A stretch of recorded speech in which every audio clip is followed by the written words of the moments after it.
And welcome to Dunning Stadium for a fantastic day of football. It is homecoming weekend. It is a cold one here today. And here come the Rams. Led by Captain Ned Brady with the American flag. They burst through the banner, ready to start this game off. The Rams are hot this season and hope to continue it on a chilly day, like you said, Brendan. They are coming in at 5-0, which is the first time since 2016, and it's their... That's the last time New Canaan won the state championship, Cole, so hopefully we're seeing some shades of that here. Oh, not to jinx anything, of course. I hope I didn't jinx anything. But yes, well, they've been playing well. They've outscored opponents 165-39 so far this season, and they don't look like they're going to slow down anytime soon. Well, they certainly have their work cut out for them today with Wilton. Wilton is 3-2, but those two losses are a 1-point loss against Notre Dame West Haven, and they did lose big to Darien, but that score is deceiving. They lost by 20, but they were winning late in that game. They were up 36-33 in the third quarter. So, yes, certainly better than their record indicates. The Rams and Warriors have two common opponents so far this year with North Haven and Brian McMahon, and they've had pretty similar results. So, I believe this will be an evenly matched game. Yes, well, their record certainly is deceiving in the case of Wilton. And like you said, they've been playing really well, led by quarterback and senior captain Grant Masterson, who's had a fantastic season so far. He's a dual threat both on the pass and the run, and looking to make something happen with Cornell commit Parker Woodring as his #1 wide receiver. And we'll take you out for the field to memorialize a Wilton student, George Rocco, who passed last year.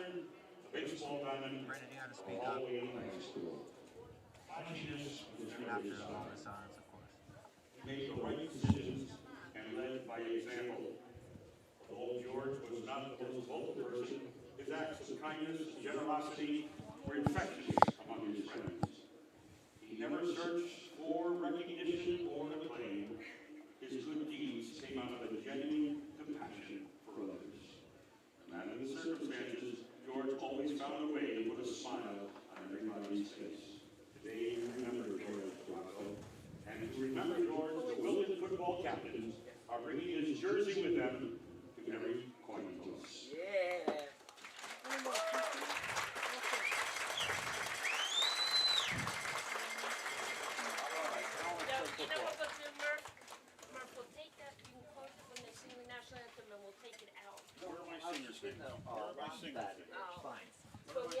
Where are my singers' names?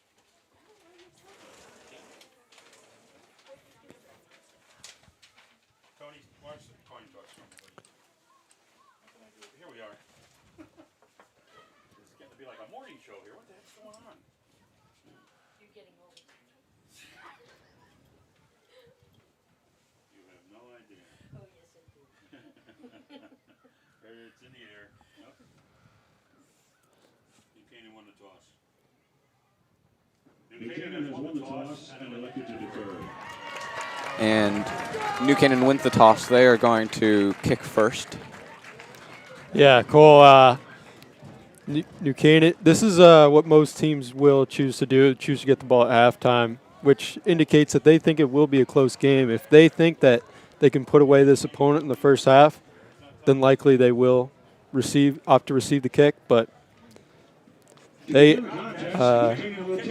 anticipate to be in a close one with Wilton, so getting the ball at halftime sure makes a difference. Well, it makes sense. This is going to be a good test for the New Canaan defense, who has been strong like we've talked about so far. But Wilton has also had a very strong offense. And New Canaan has not allowed more than 20 points in a game so far this year, but Wilton has been topping that regularly. And now for our national anthem. William Stallings, Peyton Zaleski, and Nicole Palamo, our national anthem.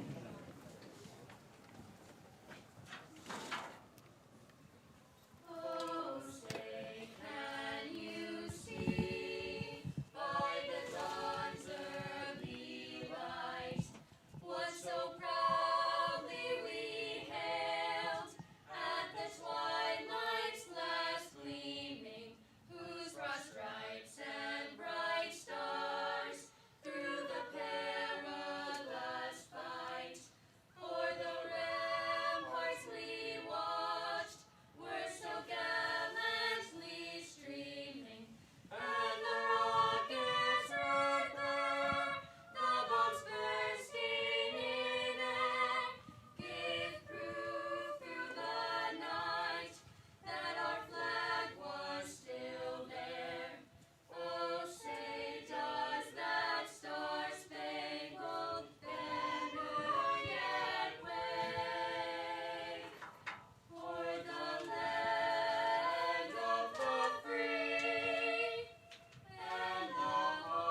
A great rendition there by juniors Nicole Talamo, Peyton Zaleski, and seniors Will Stallings and Clara Bloom on that national anthem.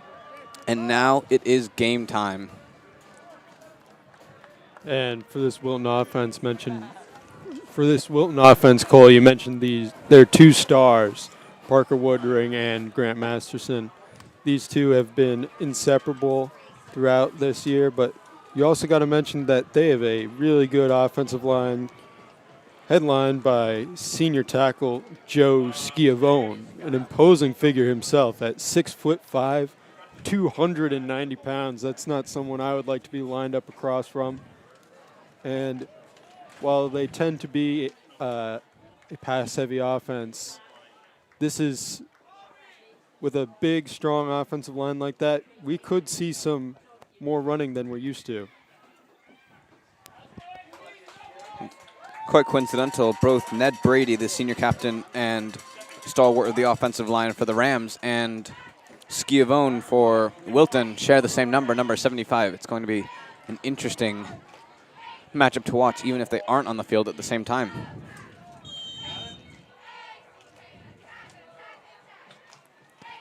And here comes New Canaan to kick off with number 2, Benjamin Calabrese, returning it right around to the 15. That's going to be at the 19. He gets swarmed after a short return. That's what New Canaan's so great at. They don't exactly have one standout player who's all over the field making plays, but every guy on this team puts a hat to the ball.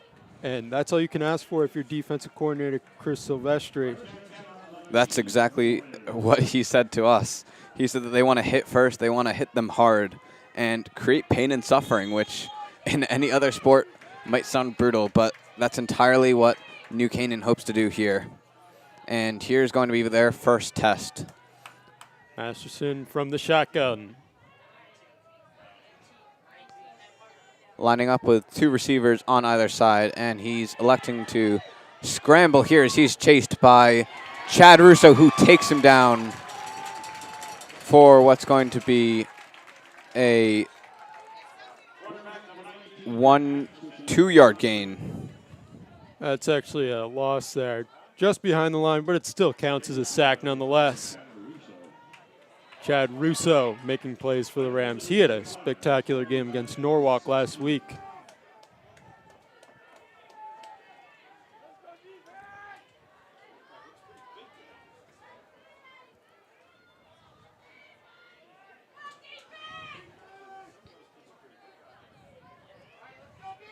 Second and long for the Warriors.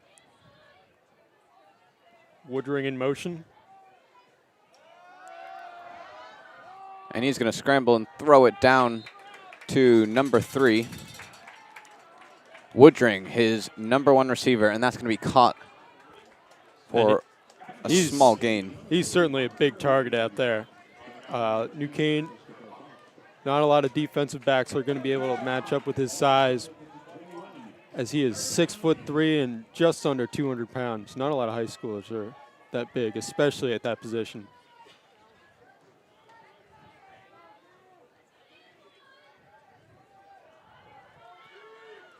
Third and 8 for Wilton.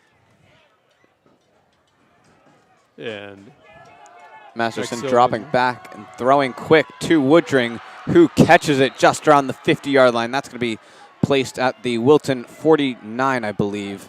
And that's a great gain of around 48-yard line. My apologies. And that's going to be a really big gain there for Wilton. First down. Yeah, he's a guy that you can't leave open if you're New Canaan. 3-year varsity starter in not only football, but he's also a very skilled basketball player as well. So we saw that there. He was able to go up and get that ball. Well, I'm not surprised. He's 6'3", 192 pounds.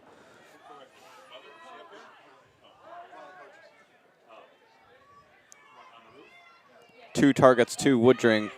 Wonder if we're going to see any more, or if they are going to elect to try the run on this first down here. And it's going to be quarterback sneak for a loss of 1. Justin Villeneuve is the first in there on the tackle. another big boy defensive lineman for New Canaan. They really bring it, put a lot of hats to the ball, like I mentioned before the game.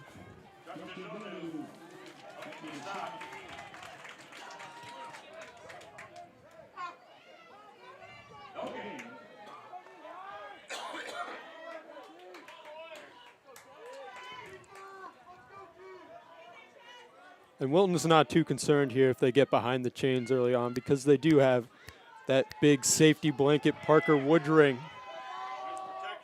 And there's a throw to... Oh, and the ball is out. And pounced on. It looks like Wilton was able to recover it there. That was intended for Benjamin Calabrese, the senior. Canaan claims they have it. There's a scrum for the ball.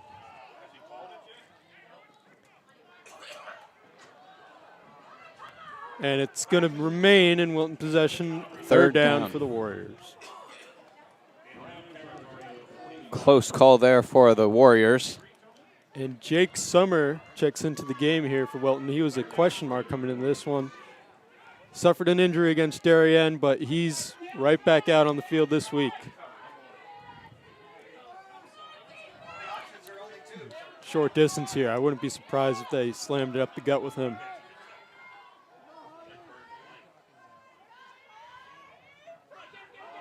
And you were right, Brendan. And that's going to be the first down for a gain of 7, making their way safely into New Canaan territory. And he had a canale there provided by Jimmy Lucci and Kieran O'Neill. Good work by the offensive line. Certainly looking like a challenge for the New Canaan defense. New Canaan has been just so sound defensively all year, and this Wilton team is really going to test them.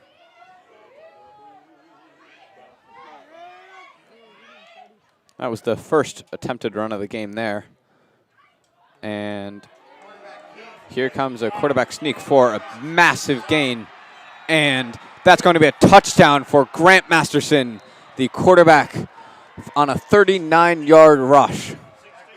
And New Canaan, after getting their doors blown in by Summers right up the middle, they're ready for it the next play, but Grant Masterson is ready to pull the ball, and he had nothing but green grass in front of him. Well, he outran the entire New Canaan team there. Saw number 10, Christopher Bopp, try and dive to get his hands anywhere close to Masterson, and that's exactly what we talked about before the game, Brendan. Masterson can run the football. Big dual threat.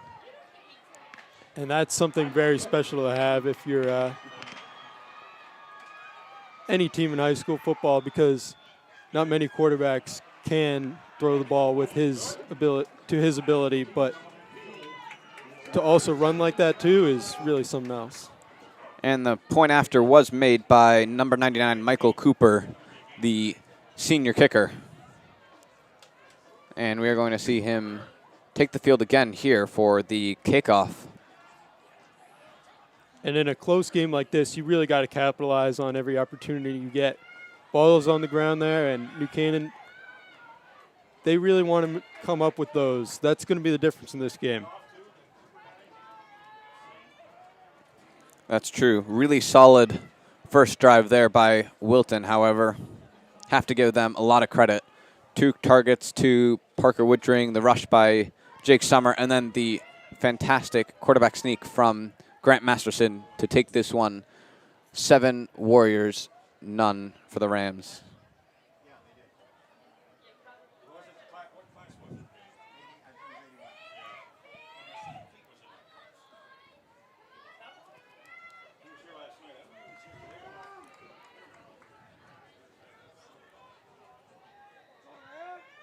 Here's Cooper again to kick off for the Warriors.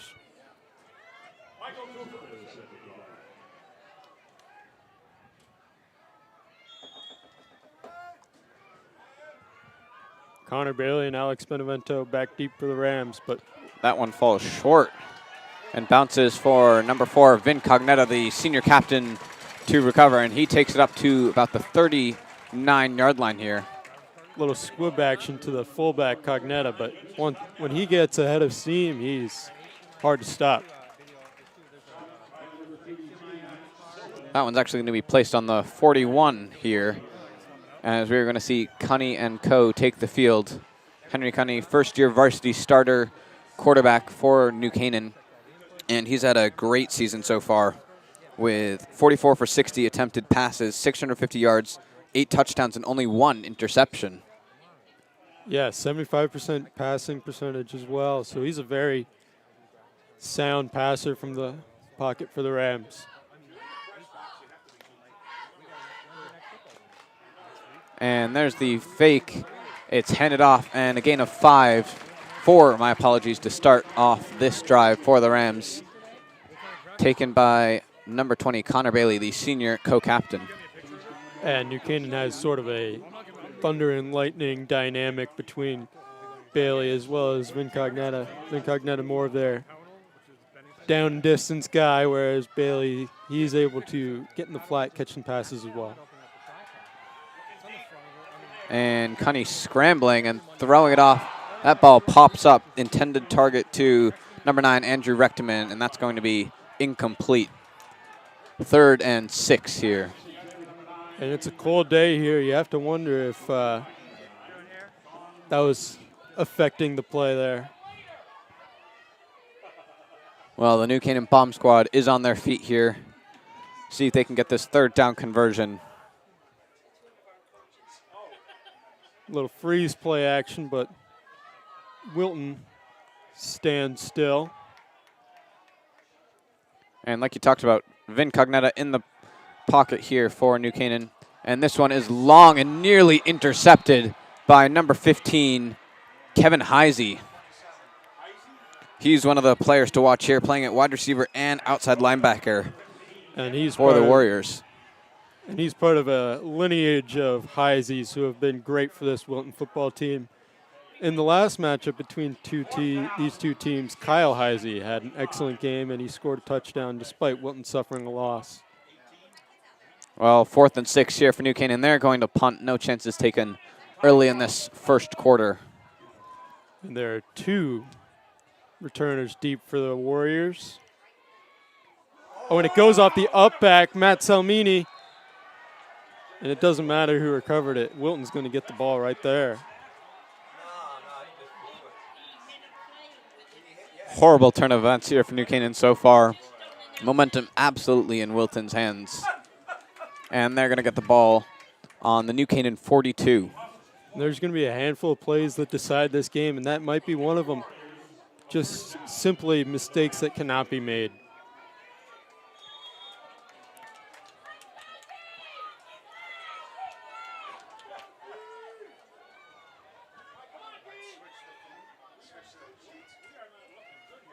Here's Masterson back in the pocket and elects to hand it off. And another big gain here from number 35, Jake Summer. That's going to be a first down on the 10-yard rush. And Summer is just a bowling ball back there for the Warriors, where you also have to account that Masterson is a capable runner as well. So certainly a tough out for the Rams. Well, it's going to test the athleticism of their defense here, which so far they've stood the test against other teams. And here's the flick to number 3, Parker Woodring. And the flag is down on the play.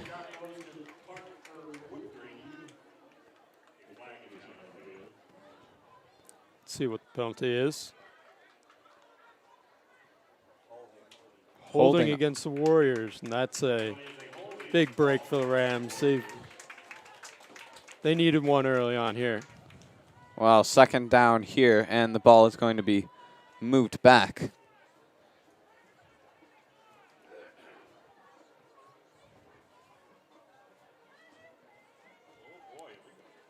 Ten-yard penalty here. Big punishment for the Warriors early on, and this could help New Canaan claw their way back into the momentum battle. They've proved that they can convert when they are behind the downs, though, so we'll see what they're able to do here. 1st and 19 here. Bubble screen for Woodring, and he drops it. Low pass there, a little bit in front, or sorry, to his left from Masterson. And if you're Coach E.J. D'Annunzio for Wilton, that's a play you expect your star player to make. Unfortunately, not able to come down with it. Well, talking about Coach D'Annunzio, this is his 3rd season, and so far he is 16-9 in his career. Back in 2019, the last football season that we've been able to see, they went 7-4 and made it to the quarterfinals where they lost to St. Joe's. St. Joe's then went on to beat New Canaan in the semis and then win it all. And Coach D'Annunzio has really turned around this Wilton program. They were down in the dumps when I was a young student here at New Canaan High School. And Masterson breaks a tackle and goes down after a gain of about 6, and the flag is out on the play. Really good work from him to escape the blitz from New Canaan. Late flag, and it looks like it might go against the Rams.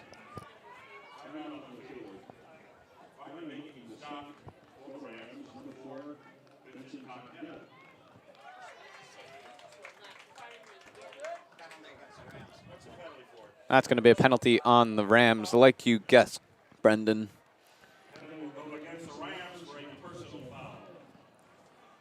Personal foul, that's really just not disciplined for New Canaan, as well as they had Grant Masterson all the way back, and they were not able to make the stop there. So certainly disappointing for Lou Marinelli's crew. Well, Masterson is certainly living up to the title that his coach gave him as a dual threat on the run and pass so far. And it's going to be 1st and 10 on the 20-yard line. Fantastic opportunity here again for the Warriors. Short handoff to Summer, and he's going to go down for a loss of 2. Dragged down there by Ryan Werdenberg and Dylan Blair.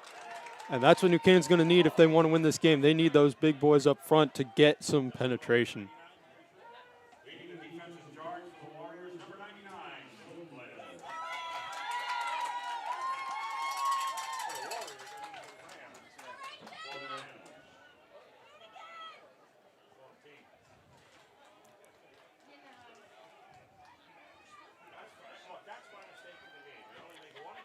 Second and 12 for the Warriors. And the snap comes with Masterson in the pocket. The blitz is on, and again, nearly taken down.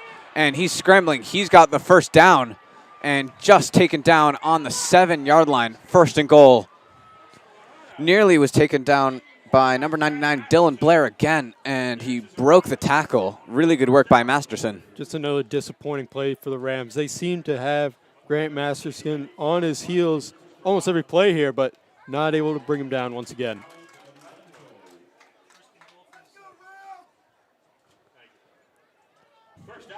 Sophomore Alex Benevento has checked into the game for the Rams, as well as senior Matt Kelly. Well, it looks like they have to change something up. 4 minutes and 20 seconds left in this first quarter, and Wilton are in a pole position to put themselves up 14-0. New Canaan is putting a double team on Woodring here. And the throw is nearly intercepted and then missed by number 2, Benjamin Calabrese, although there is a flag down on the field again. They also got sophomore offensive lineman Colin Gilmore down on the play.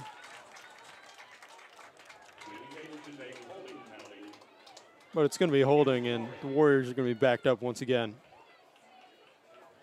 And time after time, Cole, Wilton has been behind the chains, but they've been able to convert all game long, and New Canaan really hasn't been able to stop them despite having the down and distance advantage. That's true. They seem to pull some magic out on each play. Had a couple 3rd down conversions and a couple long first downs that they needed to make, and they've done it so far. And Masterson just so elusive back there. When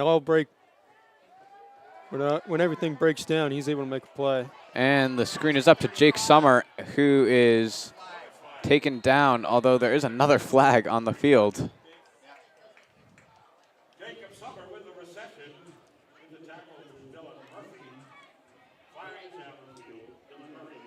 another holding penalty on the Warriors.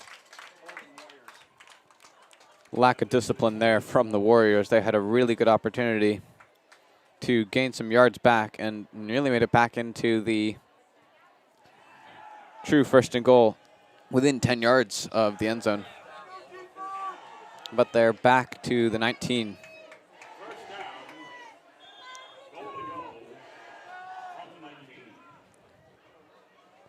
First down from the 19 here.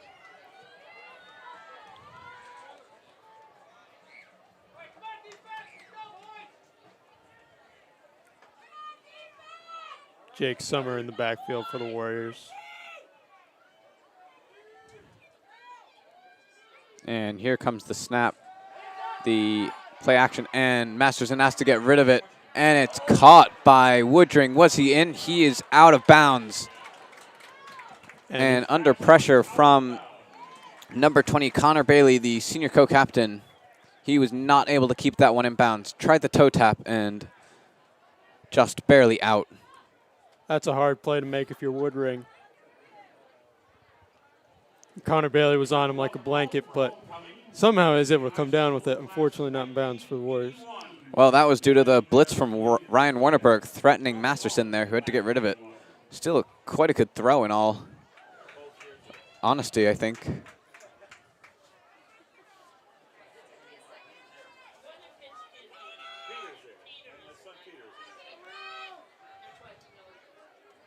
Barrett Schmitz on the blitz for the Rams. And the ball is up and incomplete. Intended target, Craig Heisey, once again. Tight end there for the Warriors. Another Heisey out there. Well, 3rd and 19 here.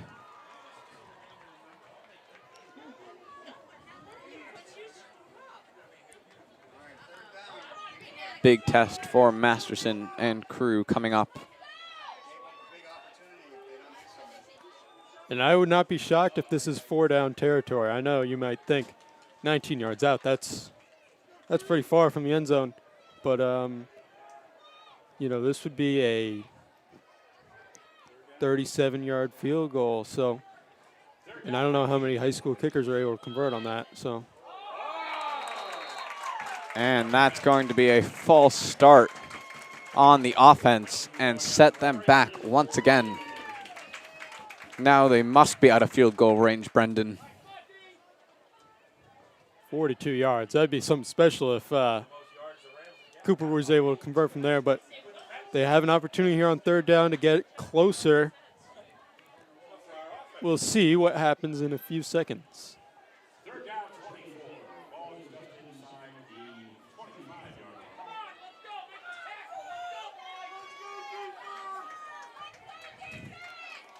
Wilton from the New Canaan 24. Ryan Warnerberg on the blitz here. And the ball is up to Woodring, who makes the catch. And he is down. Touchdown, Parker Woodring. And that penalty there is going to be pass interference on Dylan Murray. And there's just such a big size advantage for Woodring there. If you're New Canaan, you can't have Dylan Murray one-on-one against Parker Woodring. Well, he was all wrapped up there by Murray and still managed to make the catch. Fantastic work. And 3rd down and 24 if you're New Canaan. That's just extremely disappointing. You got to be able to come up with a stop there. And here's the point after attempt going to come to kicker Michael Cooper.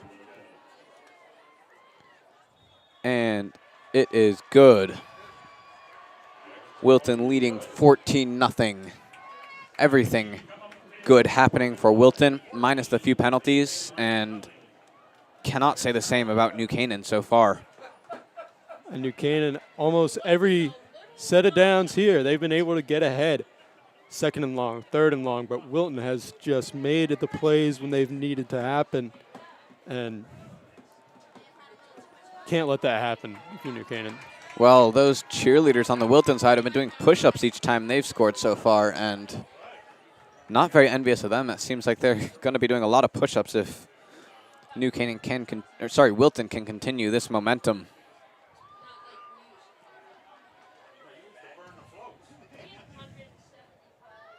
You also got to account for how tired New Canaan's defense must have been after a long drive to start the game.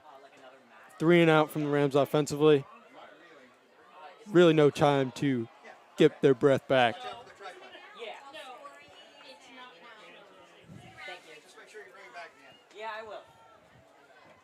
And Mitchell Lopez here to kick it off for the Warriors.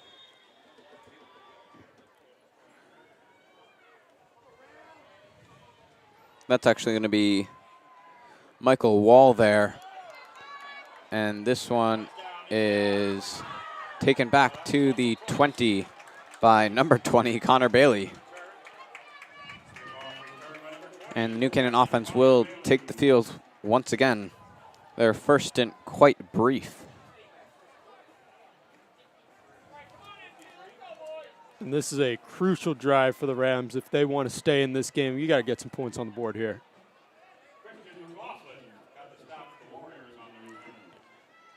New Canaan also missing Hunter Telesco for this game, who is a really big piece for them at wide receiver. Well, the last game that we covered, I know he had a touchdown or two himself, and as well as the game before that, going to be a sneak here from Henry Cunny, who's wrapped up and brought down for no gain. Quarterback Henry Cunny holds on the ball. No gain to the play. Dominated by number 5, Carter Galapi. Second and 10 coming up here.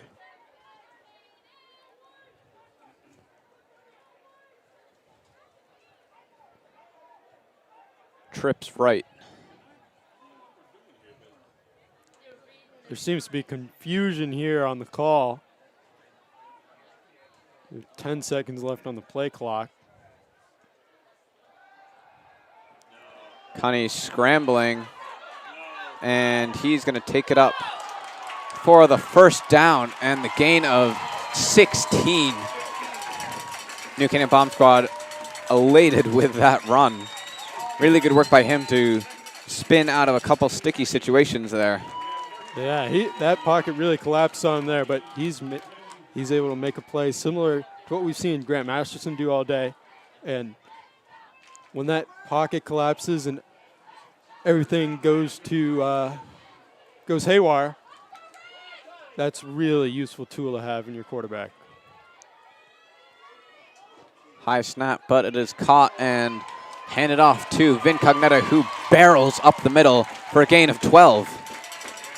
And that's going to be a first down again. Rams are rolling so far on this drive. And I mentioned thunder and lightning.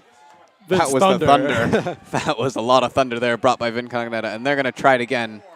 This time not as successful, and he's taken down only for a gain of 1. Little extracurriculars there between Ned Brady and Kevin Heisey.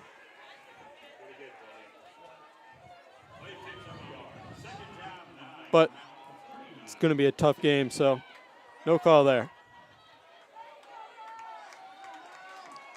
Wilton looking to bring the blitz here.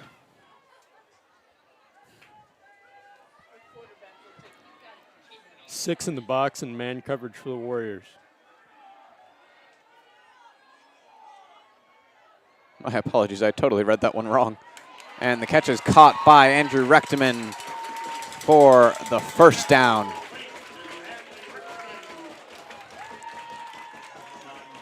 A little bit of redemption there for him after he was not able to bring down that catch on the first Rams drive. Same right there, but he's able to bring it down this time.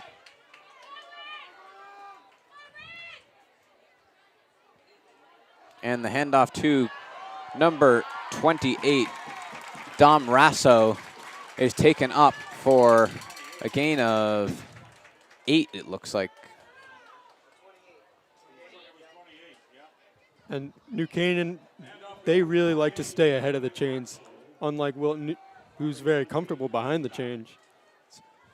Well, they're going quick here, and it's an absolute peach of a fake there from New Canaan, and Cunny takes it up for the first down.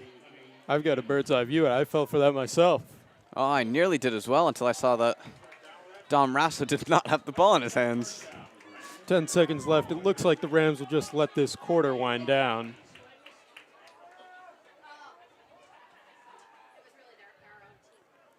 And they will.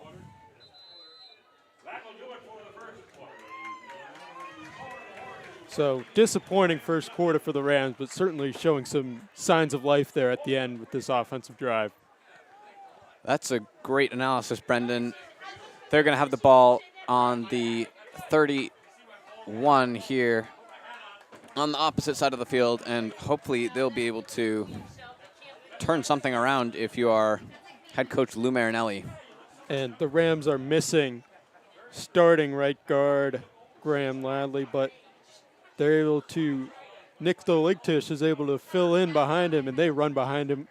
They ran right behind him on that last play and able to pick up a nice gain. Well, the penalties have certainly hurt Wilton, but they've been able to overcome it so far. And it's going to be a test of their defense once again once we get back to the game.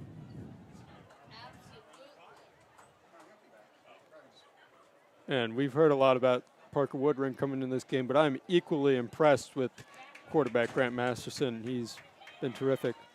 But for New Canaan, this drive, Henry Cunney's been able to match him blow for blow with some terrific running of his own. Very true.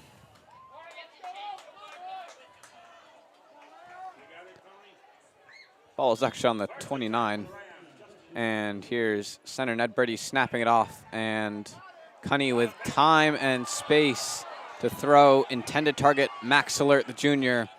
But number 8, Nicholas Stevenson, the sophomore, was able to keep that one out of his hands, and it's going to be incomplete. New Canaan's bench protests for pass interference, but not able to get the call there.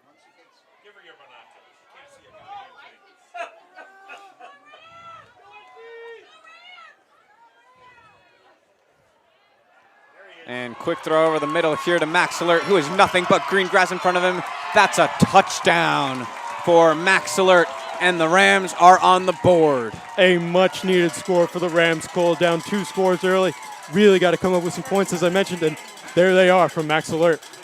Well, what a difference after the first 2 Wilton drives. It looks like New Canaan is finally awake. The slumbering giant has awoken, and that was a fantastic drive there. Starting at the end of the first quarter and finishing just at the beginning of the second quarter here, with number 18, Ty Groff, to take the point after. And that one is emphatically kicked through the uprights. Groff is still perfect on the year on extra points, 23 for 23 so far this year. And that's exactly what you would ask of him. He is fulfilling that job. Also fulfilling the job of the backup quarterback. He's seen some reps, and we've been able to watch him, especially during the Brian McMahon game. And his field goal last week from 30-plus was able to be the difference against Norwalk. Good little slice of the fame cake there. Make sure that he gets his due credit for the work that he's put in.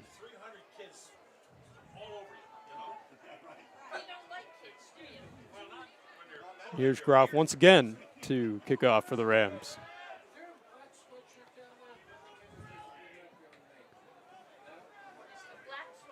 Calabrese and George Hahn back deep for Wilton.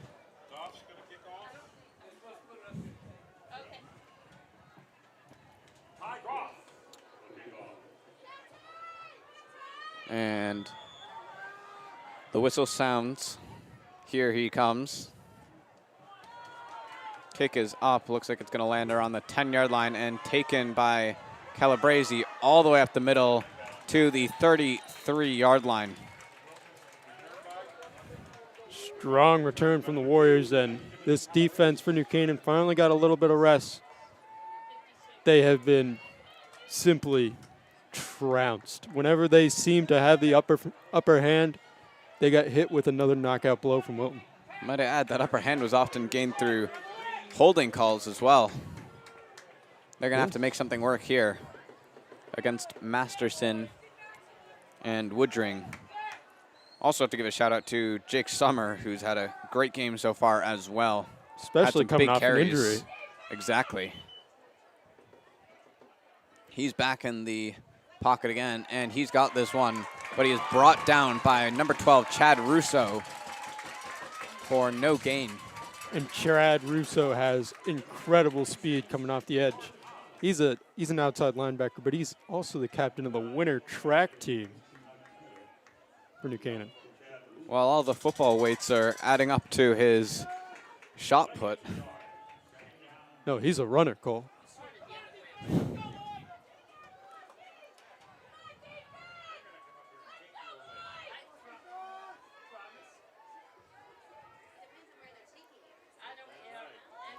Grant Masterson on the option. Summer going to the outside, and there's another flag on the field. Big hit there from number 10, Chris Bopp.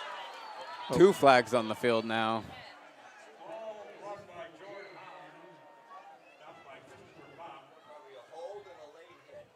Yeah, I believe these penalties are going to be offsetting. And it will just be a replay of second down.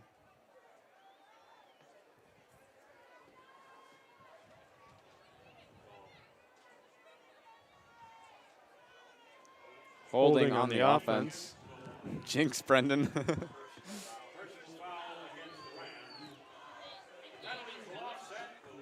So, being the Nostradamus that I am, it will be second down.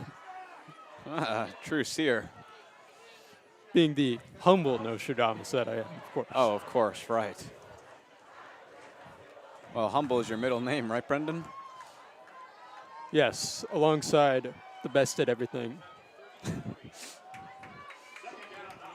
And here is second down and that's 9 coming that's up. my confirmation name.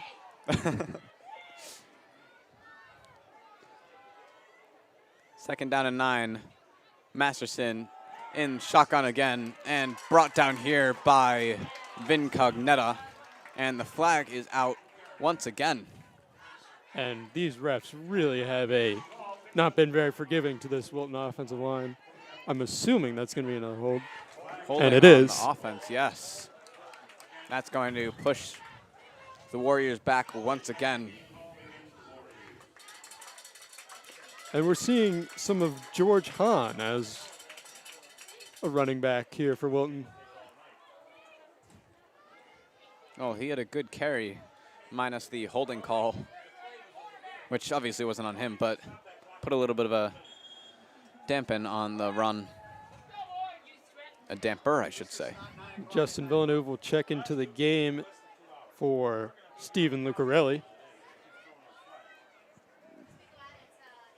And New Canaan is now in the nickel package instead of their base formation, bringing in an extra defensive back.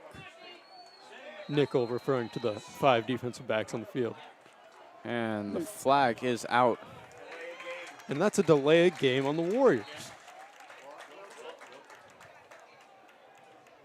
But Masterson is claiming that he called a timeout, and he did. Just a messy possession for the Warriors, but here with the lead, they still must be frustrated with all the penalties that they're getting.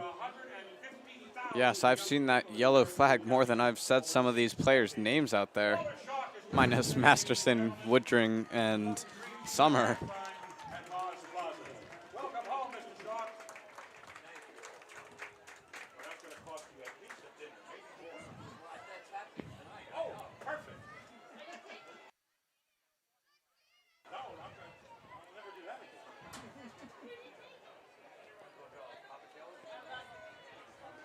But this is where Wilton has thrived all game long. Second and long, third and long, it really opens up the field for them, and that's when they're able to hit these big targets on the outside, particularly Parker Woodring. Well, he is out on the weak side here. Trips right with Woodring on the left. And Buchanan has Dylan Murray on him, but I would not be surprised if Conor Bailey came over for double coverage. And it's going to be a handoff here to number 26, George Hahn, and he is taken down for a loss. That's going to be a loss of 4. And it's going to be 3rd and 24 here. And often it would be a done deal that this is going to be a punt, but the way that this game has gone for Wilton so far, New Canaan needs a stop here defensively. Are you getting a little bit of deja vu to the last 3rd and long that we saw? It was 3rd and 24. I wasn't 100% sure if my memory was serving me right. And here is the throw to number 9, Sean Wiseman, who's taken down short. This is going to be 4th and 10 here for the Warriors, who will presumably punt. Gain of 14, normally a positive for the offense, but still nothing doing there. Punished by these flags on the field and the good tackle by Dylan Blair. Here's Michael Cooper again to punt for the Warriors. The lone receiver being Conor Bailey here. He has great field vision, as it is a high snap, but Cooper able to get it off. And Bailey doesn't go for... Bailey takes it, I should say, and brings it up to the 42-yard line. 43-yard line, wow. Yeah.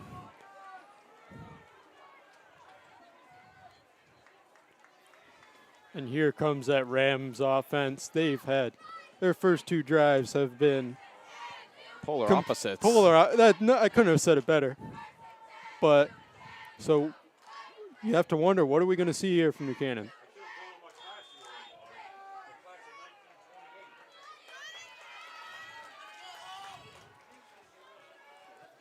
Connie with time, throwing to Max Alert once again, and gain of 7 here for the Rams. New Canaan's offense this year has been very pass heavy, whereas if you technically they did not have a season last year, but they did play some private league games and they had a entirely different offense where they ran the ball almost every play. I'm liking what I'm seeing from the Rams. Well, here's that run game going strong. Thunder and lightning all combined there for Vin Cognetta on a fantastic run up the middle, and that's going to be a large gain. Ball on the 26-yard line. Rams are rolling. Running right behind their 2 returning starters, Stephen Lucarelli and Ned Brady. And another gain of 4 here as Bailey takes this handoff. And there is a face mask there on the play. Let's see who it's against. Face mask on the defense. That's going to be a big loss Wilton for Wilton. Ahead in this game, but penalties have been killing them. Up until that last drive from Wilton, I'd say that penalties had almost hit harder than the defense of New Canaan. However, defense certainly stepped up.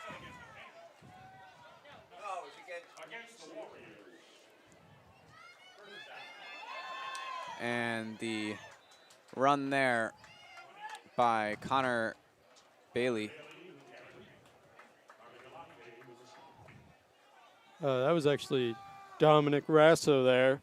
It's tough to tell with the way that these numbers are on the jerseys. Right. The 0s and the 8s look very similar. Very tough, especially because they're both of similar stature.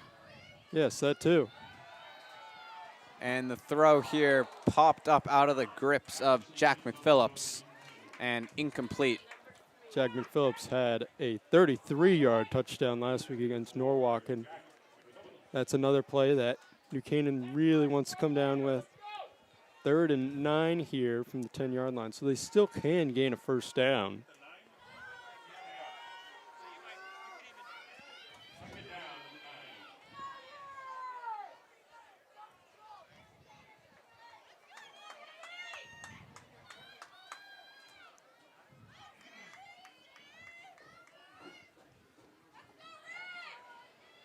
They had the run on first down and then the incomplete pass there.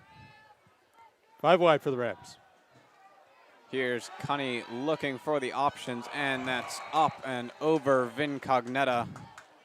Yeah. And this is going to be 4th and 9, bringing out the special teams here.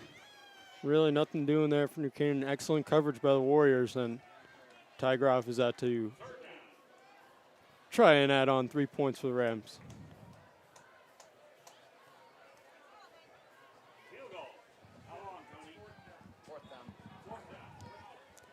This will be a 27-yard attempt for Groff.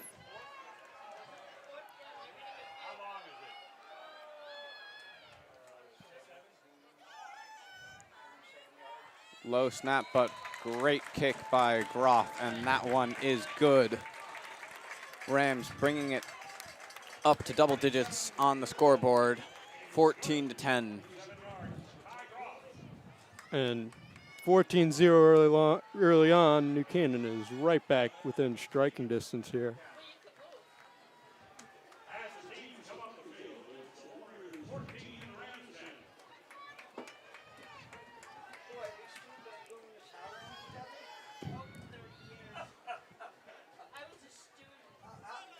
.650 remaining in the first half of this one, and Groff will come out to get things back going. Kicking it off here.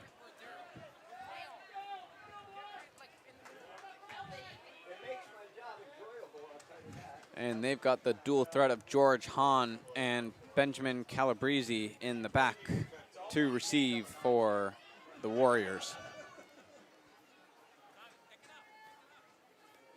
We're seeing a little more of Hahn here, as we saw more of Summer early in this one.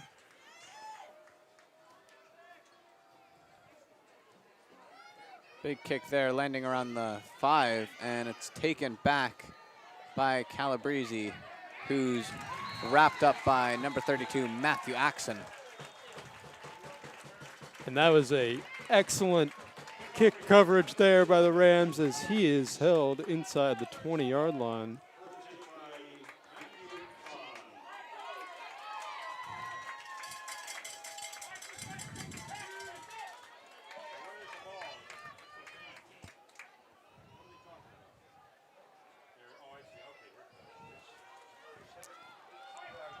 And we will see if the Masterson magic can continue. 1st and 10 here. Masterson still in shotgun formation. Hasn't changed that at all. And that's thrown and batted down by Vin Cognetta. Searching for his big tight end, Craig Heisey. Cognetta denies Masterson there. Good reflexes by him to bat that one down. He's got a football instinct. It's in his blood, as he has had 3 older brothers. They've all been stars for the Rams. They've all been captains. Star captains, I might even say.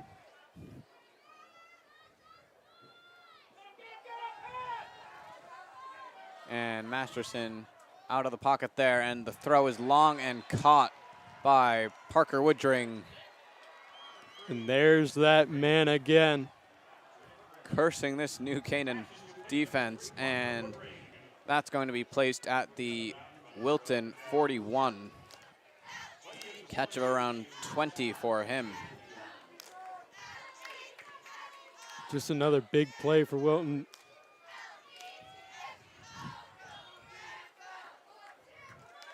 See, when it's not 20 yards to go with a holding penalty, they are very dangerous on any given play. And the throw again to Woodring, who shakes one defender, shakes another, and does end up going down after a gain of 8. If I were the Rams, I would be interested in going back to that nickel formation defensively. Seem to have a lot of success with that extra defensive back on the field.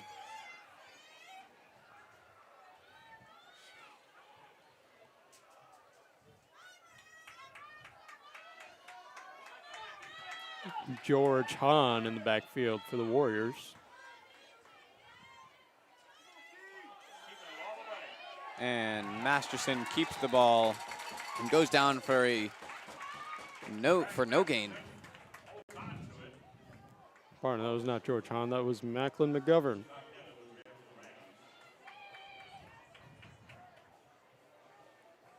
Third and short for the Warriors. Good rotation in the backfield here from Wilton. Looks like they've got 3 qualified running backs.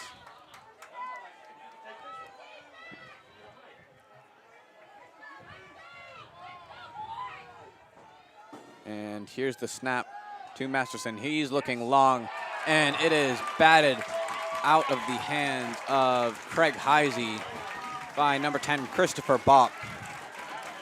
Big play by Chris Bopp, but this looks like 4-down territory for the Warriors. 4th and short. They've been able to make big plays all day, so. And it is. I like the confidence from Coach D'Annunzio.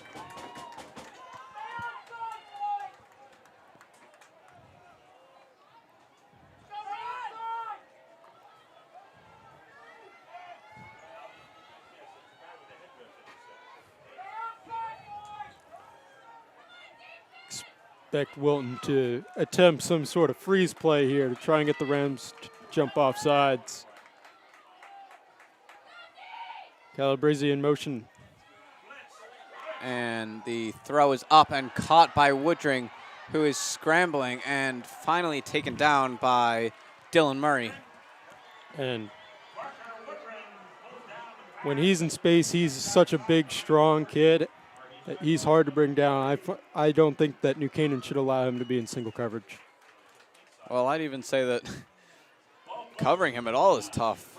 Dylan Murray's certainly been a fantastic piece of this New Canaan program over the last 4 years, whether it's on the varsity level or not. And he's been having a little bit of trouble up against Woodring. And Wilton on New Canaan's 29 now with 4.5 minutes left in the half. Remember, New Canaan gets the ball at halftime. Masterson on the run, and there's another penalty. Ball is going to be spotted at the 28 minus the holding on Wilton yet again. Surprise, surprise. Another holding penalty for Wilton.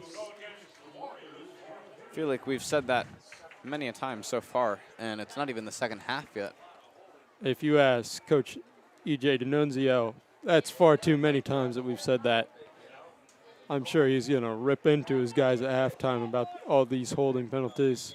Well, that seems to be what's pulling back their offense most. It certainly is. Now they're almost forced to consistently gain yardage in this set of downs.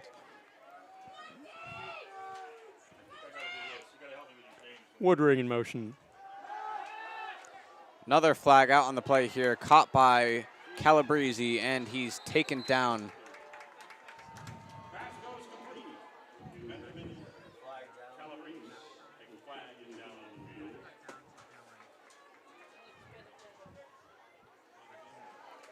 Another holding penalty there by Wilton. Really just devastating for the Warriors.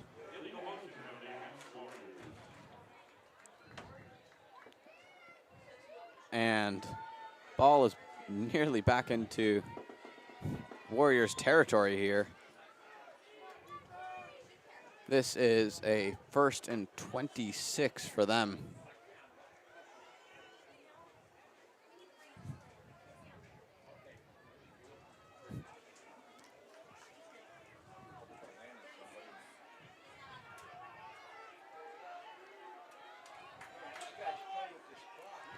New Canaan looks to be, and there's a timeout by Wilton. Game clock was running down, or play clock parted. No choice other than to take the timeout. They really could not afford to lose another 5 yards there. Well, it's getting close to half, so even if Wilton could run it and get the first down, I think that would safely take them to half without the Rams getting a massive chance. Well, the on the Warriors ball. do have one timeout remaining, and certainly expecting them to go to the air here.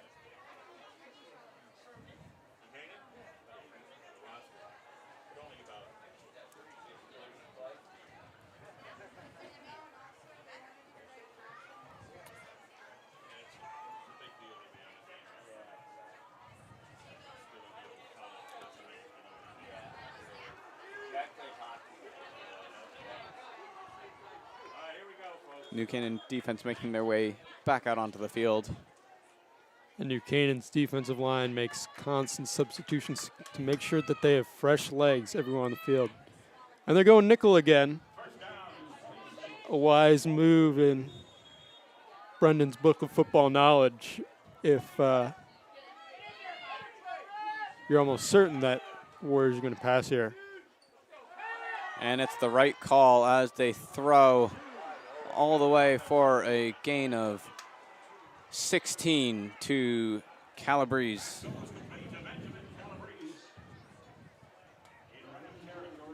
And you give Wilton a cushion there if you're New Canaan, because you're willing to give him a few yards, but a gain of 15 there, that's more than you're willing to give up.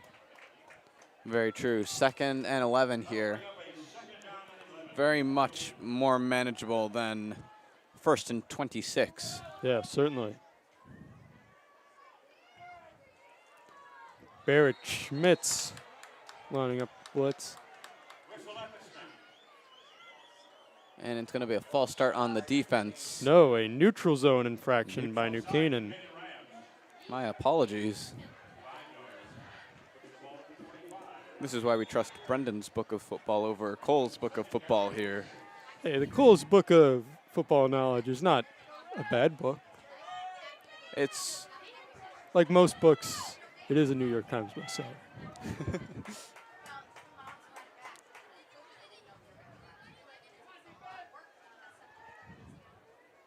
And here's the snap. 2nd and 6 for Masterson and crew. This one is lofted high and over the head of Benjamin Calabrese for an incomplete pass.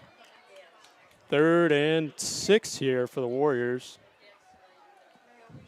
This, once again, may be 4-down territory for them if they do not convert here. They've proved plenty capable of gaining 6 yards.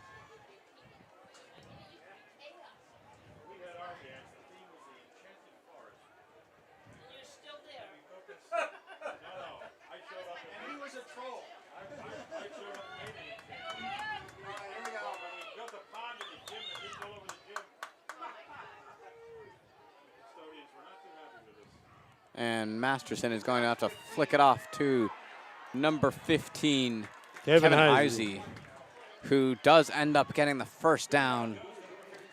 And the clock is going to run down to the 2-minute timer, I believe. Well, clock stops to allow the chains to move. There is no 2-minute warning in Connecticut high school football. Oh, my apologies.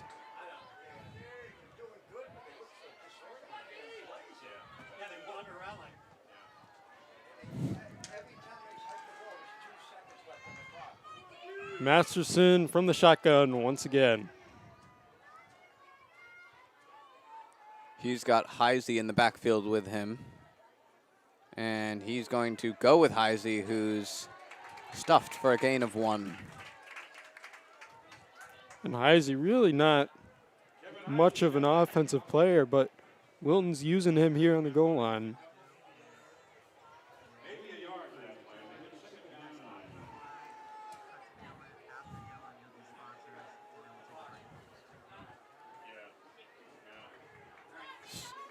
This is leading me to believe that they're maybe an injury issue with Jake Summer, because he is normally their guy in these situations.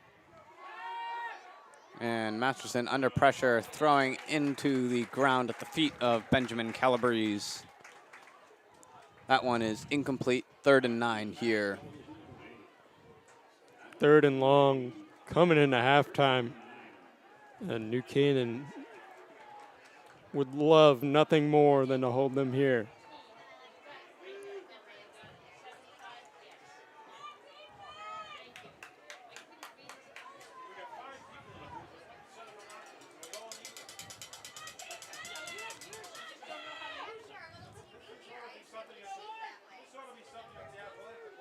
And here is Masterson under pressure, and that ball is tipped up by Vincognetta once again. 4th and 9 coming up. Good work by the New Canaan defense to hold them. It's going to be a Field goal. 29-yard field goal, or 26-yard. Wait, hold on. My math is, got to add 7. So that's going to be a 33-yard field goal attempt. Well done, Brendan. Can't say that I could have gotten that any quicker. Carry the 1, divide there. Then find the derivative. We're not that far yet, Cole. My apologies. Well, here is the kick, and it is good. And it is a touchdown lead for the Warriors with 41 seconds remaining for the Rams. They do have 3 timeouts, however, so we'll see if they try to score here. Michael Cooper with a great kick there, and he is up to the 33-yard challenge. And these kickers just seem to be getting better and better. I feel like 20 years ago that would have been a impressive feat for a high school kicker, but now they seem to be knocking them in left and right.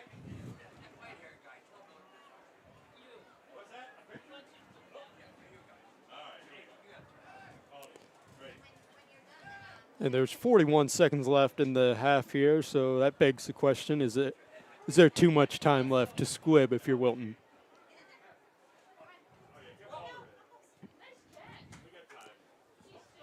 As Michael Wall is out to kick for the Warriors.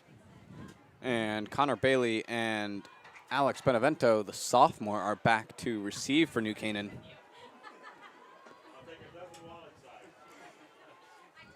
And if they do squib, Vincognetta is certainly the guy you want with the ball.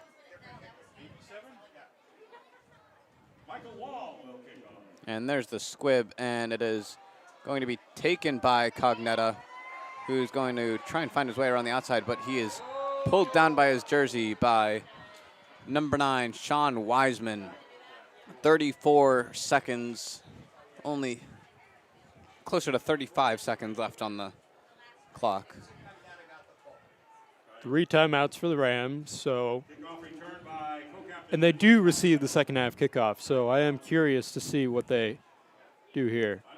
Well, Brendan, being the football analyst here, do you think they have enough time to get down into the red zone? Well, from the looks of it, they're going to try.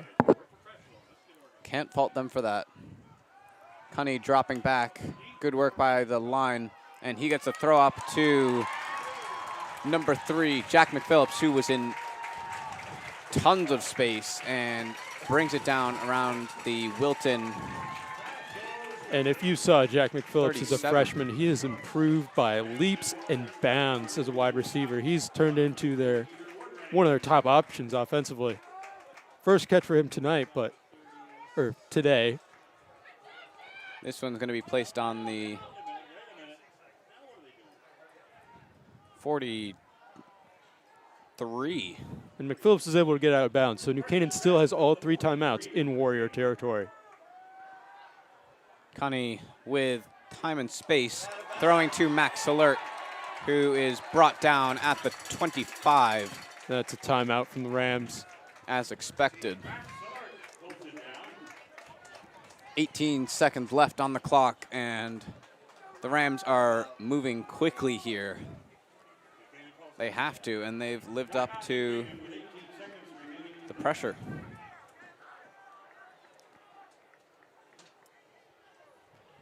$18 remaining for the Rams, 2 more timeouts, and a very capable field goal kicker in Ty Groff. But you certainly want to get a little bit closer if you can.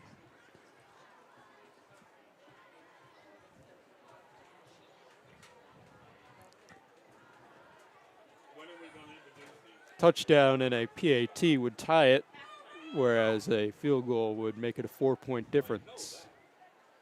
Although, like you've said, they do get the ball at the beginning of the second half, and we'll have the opportunity to tie the game up no matter what happens here. At least tie it up. Any points here is a bonus for New Canaan coming into the second half with receiving the second half kickoff. 5 wide for New Canaan. Cunny going up to Max Alert, and it is incomplete. 12.2 left on the clock there. Just taking a shot from Max Alert. That was broken up by number 6, William Ryan, for the Warriors. And Cunny saw a significant size advantage on the side, and he's banking on his guy to take that one down. 5 wide again for the Rams. And this one goes to Salert again, who's down at the 13-yard line. They have 1 timeout remaining, but I think they might consider kicking the field goal here.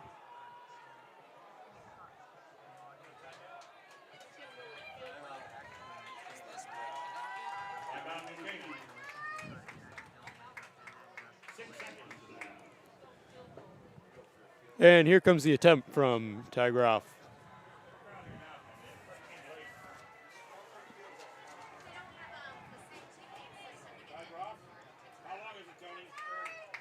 Ty Groff on the kick, 30-yard attempt here. Let's see if he can replicate what he did in the earlier in the second quarter. And that one is up and no good. Wide left, plenty of leg. Not able to make it.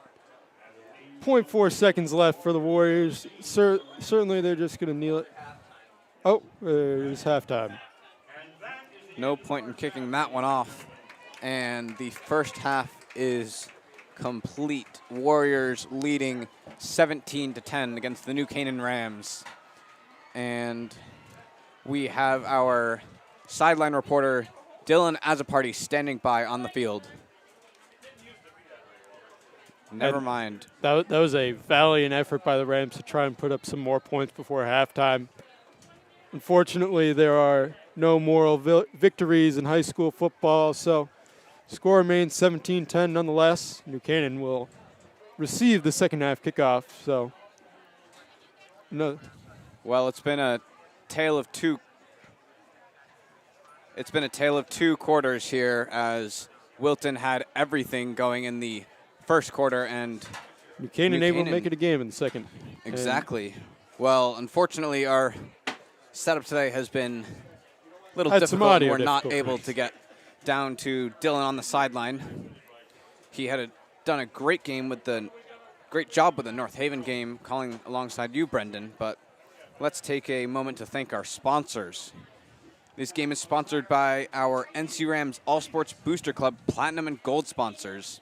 We want to thank our Platinum sponsor, Walter Stewart's. Walter Stewart's Market has supported NC Rams athletics and the entire New Canaan community for years. Walter Stewart's is your fresh local market, right on Elm Street. We'd also like to thank our other Platinum sponsors, Melissa Rambuya and Kristen Harrow, the premier real estate fair partnership in Fairfield County. Head there for all of your real estate needs. We also want to thank our Platinum sponsors and NCHS alumni and my uncles, Leo and Steve Carl of Carl Chevrolet, who've been proud supporters of local athletic programs for generations. Their dealership has been serving Fairfield County since 1927 and is your destination for any automotive needs. Also, our final platinum sponsor, William Fessler Family Dentistry, the dental office for your entire family's dental needs. At William Fessler Family Dentistry, smile, you're in good hands. We also want to thank our gold sponsor, Renaissance Partners. They're a family-owned and New Canaan-based residential building and remodeling company serving all of Fairfield County. And to our final gold sponsor, Performance Optimal Health. With advanced level professionals and a team approach to healthcare, their mission is to empower athletes and their families to live better. They offer their congratulations to all teams competing this season. Again, a massive thank you to all of our sponsors. The NC Rams All Sports Booster Club supports all New Canaan High School athletics. Well, here are the cheerleaders out onto the field, and we will be signing off here from Cole Schubert, Brendan Tiscornia, and the rest of the NCTV crew. Thank you for tuning in, and we will be back in just about 10 minutes.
And we're back from halftime here at Dunning Stadium. Warriors 17, Rams 10. Homecoming game for the Rams here, and you really hate to lose on homecoming, but they started out down 14-0, but they've clawed their way back into this one. They received the second half kickoff, and let's see if they could tie it up here. And here come the Rams out onto the field. Wilton has been out for a few minutes already, and going to be a tough half for New Canaan to come.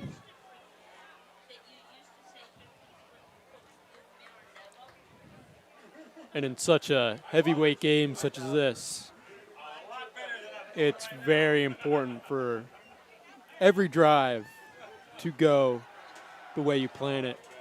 And for New Canaan to come up empty here after coming up empty to end the second quarter, that'd be disappointing and dig a little bit of a hole for themselves.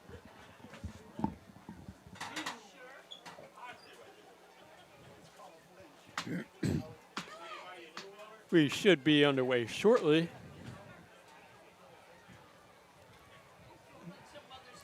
As Cunny and Masterson are both warming up on their respective sidelines.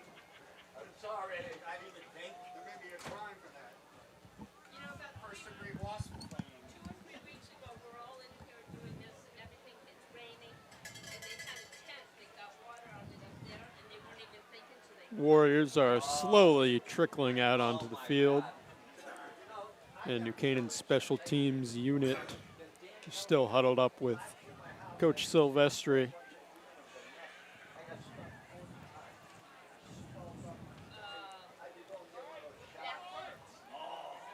And Conor Bailey meeting with Coach Marinelli here, discussing any possible plans for the kickoff. And Michael Wall is off to kick for Wilton. And we have our sideline reporter, Dylan Azaparty, finally standing by. Let's send it out to him right now.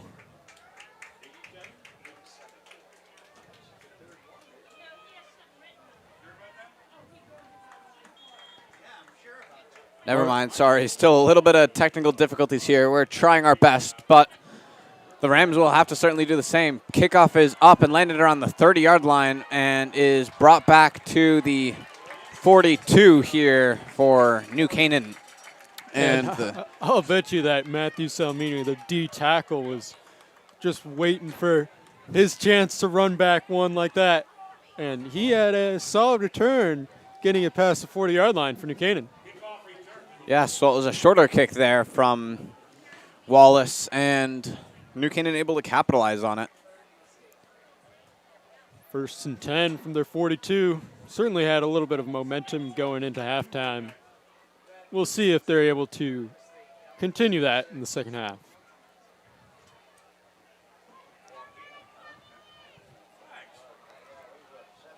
Great opportunity here on the longer kick return. 3 out right for the Rams and 1 to the left with Vin Cognita in the backfield.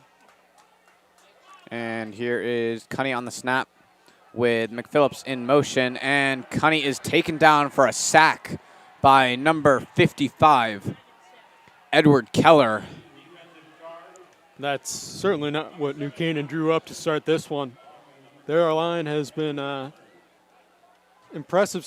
They were very impressive in the first half, did not give up any sacks, but first play there is not what they wanted. Well, 2nd and 15 coming up here for the Rams. And there's a flag on the field. They're able to draw a jump from the Warriors. Offsides on them. Alleviates a little bit of the pressure from the Rams. Well, right back to where they were at the beginning of first down. 2nd and 10 coming up. And the screen pass out to Max Alert, who makes it around the outside and gets out of bounds for a gain of 5. 3rd and manageable for the Rams now.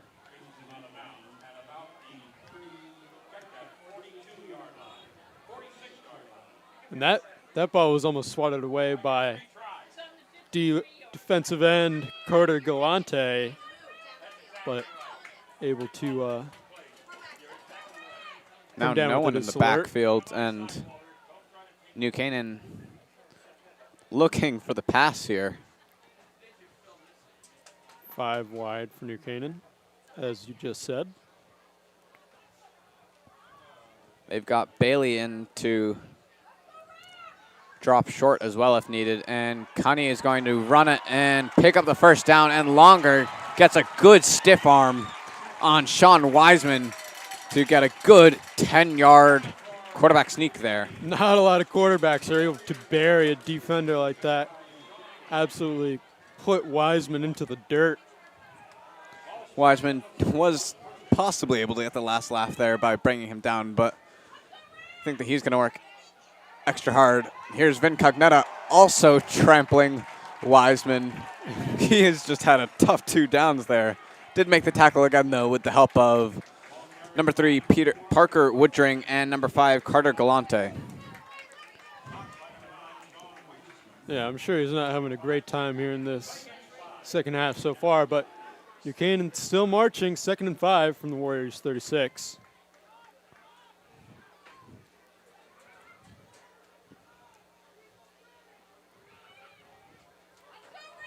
No one in the backfield once again. And Connie throwing to Andrew Rechteman. And Wiseman there. He's able to break that one up. Normally we've been, for the last 2 plays we heard his name in sort of a negative connotation, but he's able to make the play there, so good for him. 3rd and 5 here for the Rams. Crucial 3rd down conversion Warriors coming up. Looking to rush 5 here on 3rd and 5.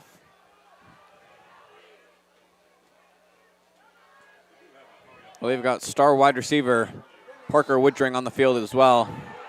And that one's tossed up and incomplete from quarterback Henry Cunny. 4th and 5 from the opponent's 36-yard line. Kind of in no man's land here. And not surprisingly, the Rams are going to go for this one.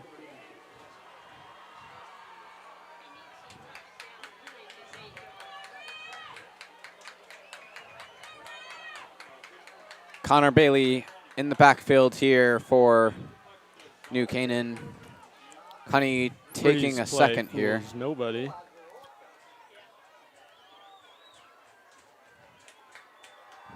Blitz from the Warriors.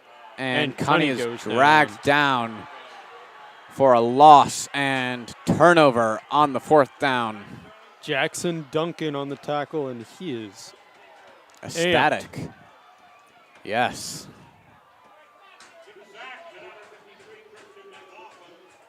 And the Warriors will take over. They'll operate from their 39-yard line.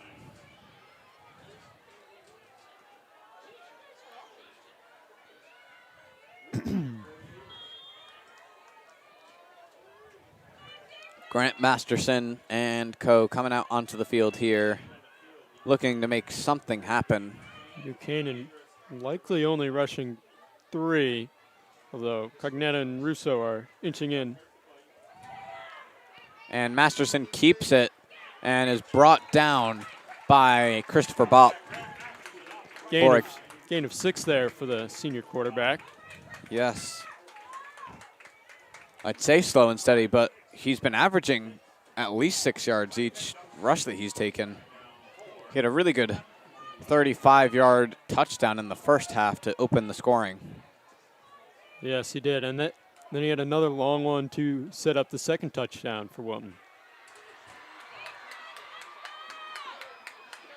2nd and 4 here for the Warriors.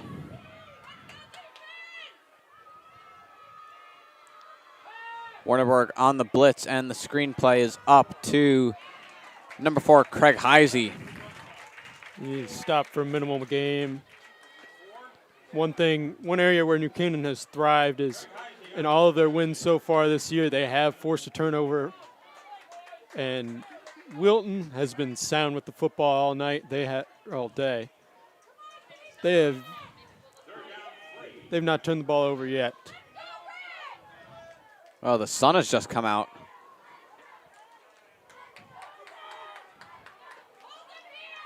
Masterson in shotgun. What is new?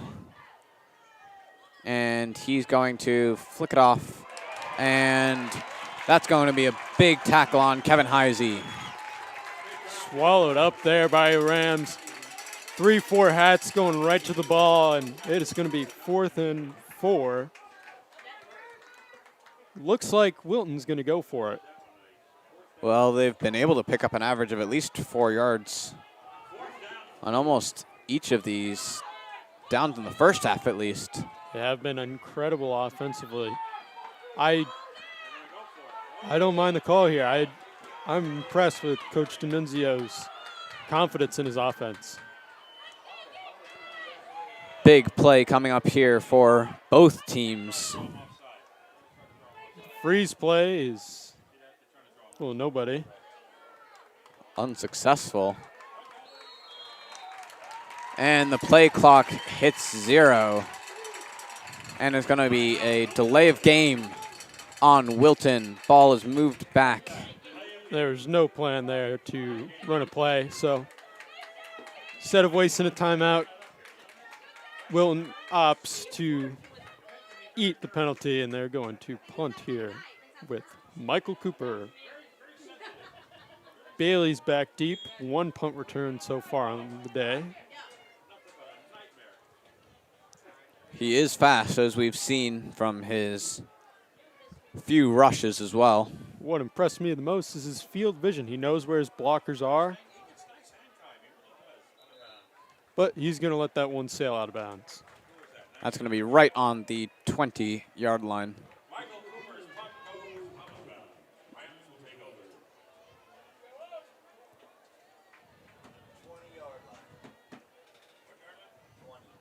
And for the Rams, they've had a very different style of offense than Wilton. It's very important for the Rams to stay ahead of schedule offensively. Whether they don't have to get the big play every time. They're perfectly fine with 4, 5, 6 yards on first down. And the throw is into the dirt, or turf, I should say, at the feet of Max Alert. Yeah, no more real grass today, Cole. That's okay. We can hope for the one-liners, I guess.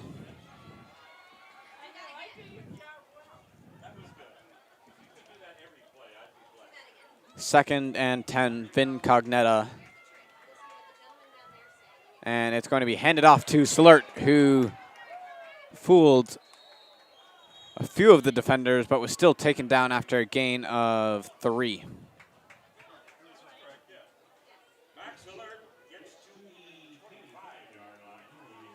Third and manageable for the Rams here. That was actually a gain of 5. Third down and 5, like you said. And Wilton is really stacking the box here.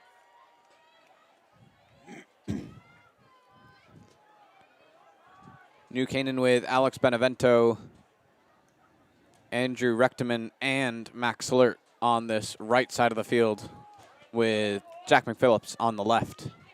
Certainly options here for quarterback Henry Cunney. And Salert is not quite able. He is able to get it to the first down. Excellent second effort there by Salert. Got wrapped up there by Wiseman, but able to reach forward for the first.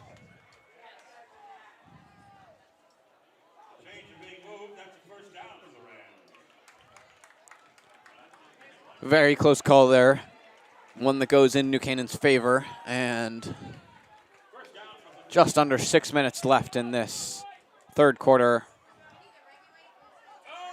That one is up to Rechteman and caught for a gain of 4. Tight window there for Cunney, but he's able to complete the pass nonetheless for a short gain to Andrew Rechteman. Those two have great chemistry. They've been playing together since youth. That one handed off to Vin Cognetta, who makes his way to the 39, but there is a flag on the play. And the holding bug was big against Wilton in the first half, but that's going to be against New Canaan here. So it'll be 2nd down and 16.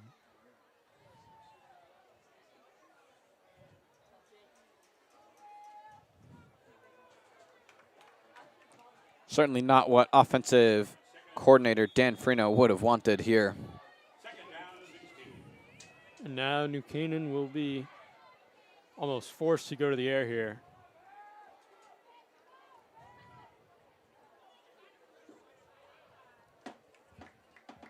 Well, they have their very capable receivers.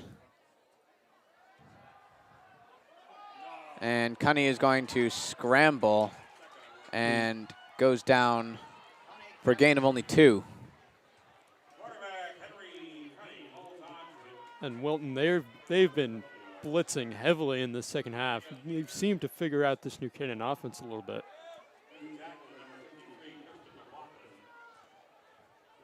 And for New Canaan, as I mentioned earlier, coming in from halftime, you really want to stay ahead of schedule. And that holding penalty really It set them back. not ideal. Here's the ball up to Salert, who cuts back and is able to bring it within 5 yards of the first down, but not close enough. Able to make a man miss, but that is Wiseman on the stop. And in your own territory, surely you're going to punt here.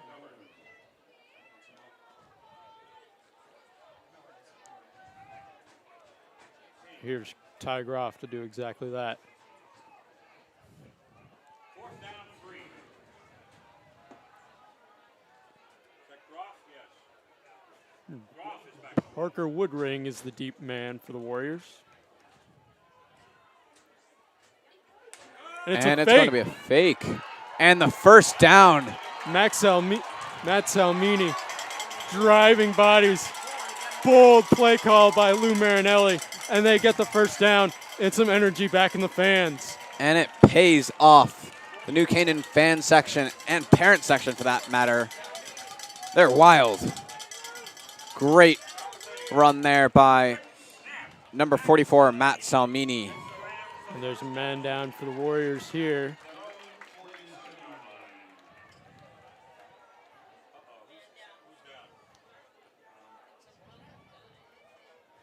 You know, the first time that the snap went to Salmini on the punt was an accident and a terrible play for New Canaan. But this time, the polar opposite. So they're able to get a big momentum swing and the first down. Kevin Heisey slow to get up there, but good to see that he was able to get up and off the field. Yeah, he's been a key piece for the Warriors today. Not only on defense, but he's also been carrying the ball a little bit for the Warriors. Both of these Heisey brothers, both Craig and Kevin, senior and sophomore, double threat here. Cognetta with time and space. He's going to scramble his way to a gain of 2, dodging and weaving. Oh, and there's some extracurricular after the play as Cunny's helmet comes off.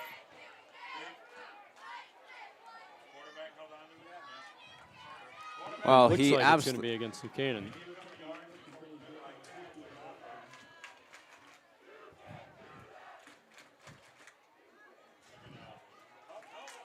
A face mask against Wilton. Well, Wilton has been really set back by these penalty calls, both in the first half and now in the second as well. So Wilton will get the 2, or New Canaan will get the 2 along with 15 from penalty. And now they're on the Wilton 35-yard line. Slow and steady, like you said, Brendan, they are making their way down the field. Cunny taking the snap and throwing quick to Salert, who shows his speed around the outside and gets all the way to the 17-yard line. 17-yard line for number 17. Rams are in the red zone once again.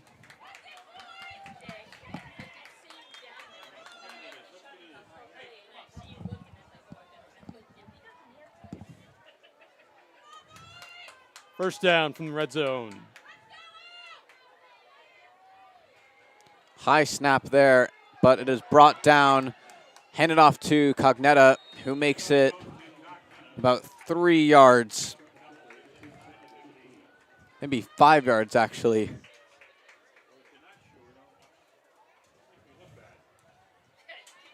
Never mind, my first prediction was correct. 3-yard gain, 2nd and 7 here for the Rams. Always got to trust your gut, Cole. 5 wide for the Rams. Well, Cunny has space again and opts to throw it off. And that one is caught by number 27, Alex Benevento, the sophomore, with the touchdown. Rams have the chance to tie this game up. And he didn't start, but when New Canaan needed him most, Alex Benevento is right there for the score. Great work to break into this first-team offense after Hunter Teleska was unavailable for this game. And Benevento is proving his worth. And not only did he score the touchdown, but he's the holder for the extra point, too. I was just about to say that as well. Ty Groff is out on the field here. Interestingly enough, his brother, Matthew, was the long snapper, and that's how he learned to hold. And that one is up and good. Tie game here from Dunning Stadium. And this one is a barn burner here. First game we announced, not so much, but it's an exciting one here at Dunning. Well, we are glad to bring you this game. No matter the technical difficulties that we've had on our side, hopefully it looks fantastic. I'm sure it does. Shout out to producer Emily Fox, our camera operators, Maggie Murphy, Amelie Lenoff. I want to name them all. So there we've got some TV1 students here as well. And Brendan and I in the booth. It's been a great game so far. Well, we try our darndest, but the product on the field has just been incredible. Very true. We cannot write the game. We can only tell it. True, Cole. And Ty Groff set to kick off for the Rams.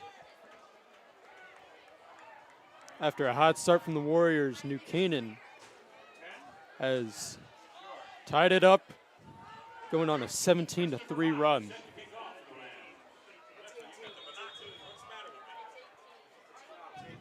This is Ty Groff on the kick, and it's going to go to Benjamin Calabrese. Although it's going to bounce out of bounds, and there's going to be a flag down on the play for the kick. And that's a kicking infraction, and Wilton's going to have excellent field position to start this one off at their own 40-yard line.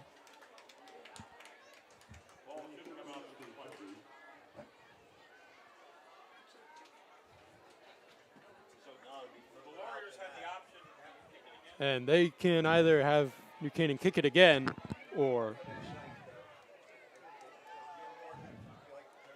take the ball at the 40. And it appears that they will take the ball at the 40. Or 35, pardon. Now Masterson and company takes over once again as Piers. Kevin Heisey is back into the game, feeling better. Good to see. Well, 2 minutes and 42 seconds left in this third quarter. Still time for Masterson to make it down the field. And Wilton's going to need Heisey if they want to win this one, because he is such a key piece for their team. Heisey in the backfield with Masterson.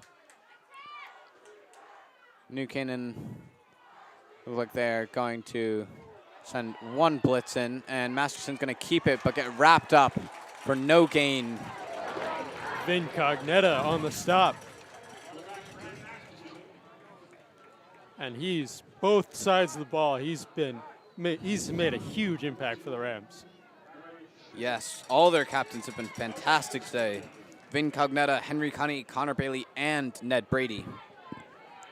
That's what Lou Marinelli expects from these guys. They're the core of this team, and Well, certainly a large selection for the Rams from their senior class. not only the senior class make an impact, but Alex. And there's Vin Cognetta. Sorry to cut you off, but a big sack there from Cognetta. That's going to be a loss of about 8 yards. Blindsided there, and Buchanan dialing up the blitz. Coach Sylvester, he's been around the block a time or two, so great call there. Blitzing at just the right time. Keep heaping our praise onto Vin Cognetta here. He has been fantastic. But as you were mentioning earlier, New Canaan, such a strong senior class, but not only is their senior class good, they have Alex Benevento, a sophomore, playing on both sides of the ball in this one. Almost unheard of, but very impressive as Masterson opts to go long to Benjamin Calabrese, who's taken down at the 41, 4 yards short. That's going to be 4th and 4 for the Warriors. I would not be surprised if they opt to go for it here, but it seems they're bringing out the punt team. Could we see 2 fake punts in a row? We saw a fake punt from New Canaan's own territory, and frankly, with fake punts on the mind, I wouldn't really expect Wilton to do it, but now's the time if there is one. We have 30 seconds left in the third quarter. This is going to be a real punt here, and it goes up to, and it lands out of bounds actually. The punt from Michael Cooper is going to be placed at the Rams 35. Just under 20 seconds left in this quarter. Yeah, Cole, I would expect them to just run one play and then take it into the fourth quarter. The fourth quarter, that's why you do all that conditioning and all those lifts in the summer. You want to make sure that you're in tip-top shape so you can compete for full 48 minutes. Well, I joined them for some of their lifts in the summer. Their mentality is elite as a team, and I would not be surprised if they stayed at this level that they're playing at in this third quarter, or even raised the bar a little bit. Handoff here to the Thunder. Vin Cognetta, he gets a gain of 3. And, you know, technically those lifts in the summer are optional, but with the culture that Coach Lou Marinelli has built around this program, every single player on that roster is there. And they're not missing those lifts if they want these first team minutes. Exactly, Cole, and that's going to be the end of the third quarter. And we are tied up, set up for an excellent finish here. And Couldn't have written any better. New Canaan raises their hands with 4 fingers up to signify that. It's game time, Cole. Certainly is. The cheerleaders know it. They have been vocal on the sidelines so far, as well as the bomb squad. Yeah, a lot of times New Canaan's student section is quick to leave because it's a blowout or whatnot, but they are still here and they're excited to see how this one ends.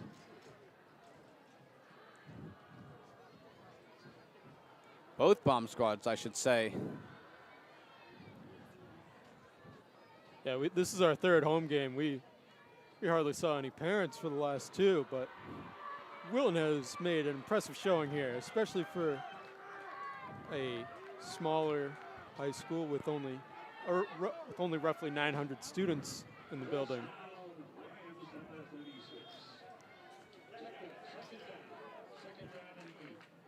Second and 8 here for Cunny and the Rams. Hand off to Vin Cognetta again, who tries to truck through number 5, Carter Galante, but he is unable to, and there's a loss of 3 on this play. Nothing doing there, but he's lucky to have even gotten back to the line of scrimmage, which he did not. 3rd and 11 for the Rams. Looks like they're going to have to throw here.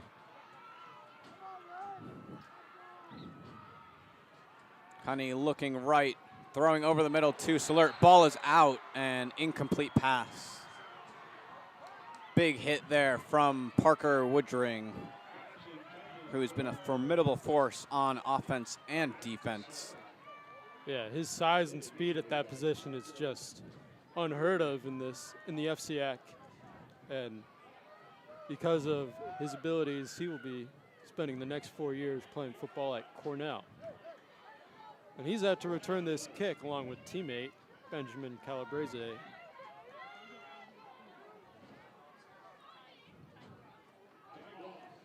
Kick is up to Calabrese, who calls the fair catch at around the 23-yard line.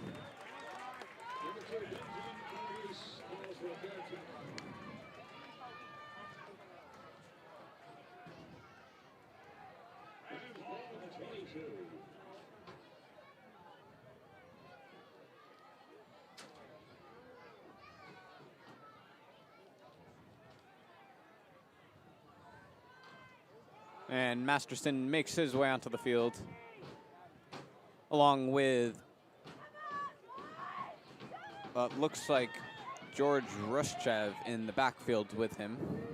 Wilton's been slowed down a little bit, but that's not really so much because of their offense not working. It's been more because New Canaan's controlled the clock. So certainly seen some potency still from Wilton. Rush coming from Grant Masterson himself, and he's going to be brought down after a gain of 7. You really mentioned that he is a dual threat quarterback, and we're seeing it there once again.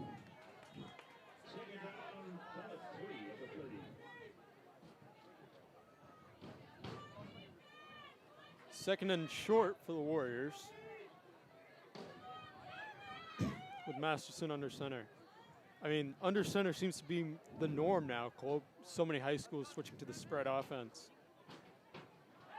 Masterson dropping back for the pass, and it's up and out of bounds. He was under pressure and opted to get rid of the football. He didn't like what he saw and just threw it out of bounds. 3rd and 3 for the Warriors.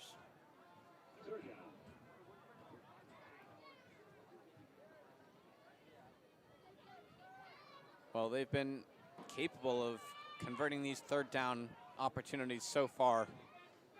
So I would not be surprised to see if they manage to do it yet again.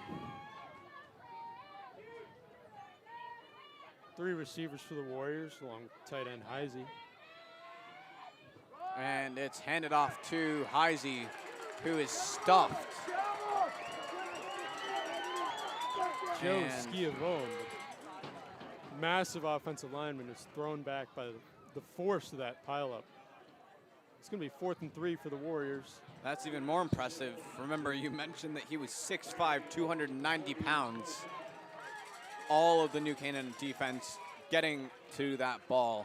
And that's exactly what defensive coordinator Coach Silvestri said. He said that he wanted everyone getting their hands on the ball. Work rate is incredible from that New Canaan defense. And here is the punt. And it's going to bounce and be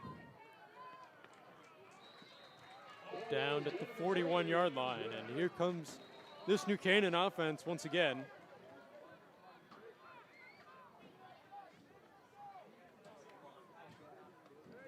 After the last drive didn't go their way. I would expect to see, there was a hold against New Canaan there. Well, that's going to set the Warriors back yet again. That's going to set New Canaan back. My apologies. I meant to say New Canaan. I know. That's you going to meant set forward. New Canaan Just back. clarifying for the viewers. Yes. Well, thank you for that, Brendan.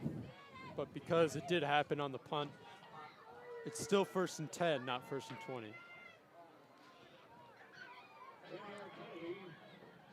Just a little further in terms of field position, further into their own half.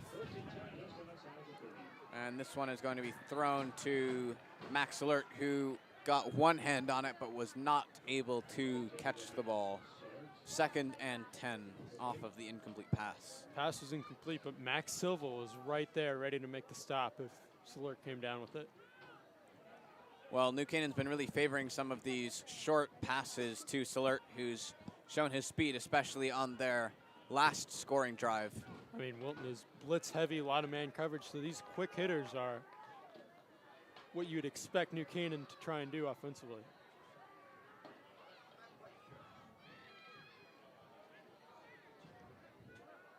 And this is Dom Russo in the backfield with Connie. Connie scrambling, and he has open space for the first down. He takes that ball up to the 41-yard line. When a defensive line gets good penetration, that really opens things up for a quarterback to run. And when you have a capable runner like Henry Cunny is, that's extremely frustrating for the defense because all the wide receivers are covered and your guys are getting penetration, but you still give up the first down. And Kevin Heisey is being attended to here. This is the 2nd time he's gone down in this one. The same Looks like his left leg. stretching out his knee, it looks like.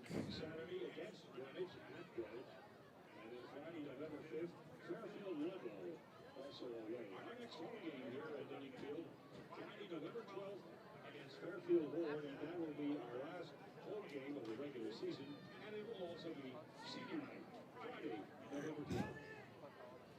Well, as we just heard from the PA announcer here in the stadium, the next home game will be Friday, November 12th against Fairfield Ward. And then our final game of the season will be the Turkey Bowl. For the first time in 4 years, New Canaan will be hosting it. although I'm certain that may not be their final game of the year, final regular season game. Yes, especially with this 5-0 record that they're looking to improve to 6-0 here. Here is Cunny throwing again to Benevento, who breaks one tackle and is trucking up the field. Alex Benevento with another fantastic carry. He carried Will Ryan on his back for about 10 yards. All he could do is hang on to his jersey. Alex Benevento proving why he was a starter on baseball on the varsity team and getting his fair share of minutes for this New Canaan football team. Kid's about half muscle and half athletic ability. And he gets the catch again and is pulled down for a gain of 8. Alex Benevento having a heck of a game here. 2nd and 2 coming up. I've heard stories about Alex Benevento trying sports for the first time and just being better than kids who actually play those sports. Cunny running it down, and he is taken down only after the first down, gain of 5. He was taken down by Edward Keller. Gritty run there by Kenny as a Wilton player is down. Looks like Keller is slow to get up after that tackle. Looks like Matthew Ronsky will check into the game for the Rams. He hasn't seen a lot of action, but here he is when they need him. 4th quarter.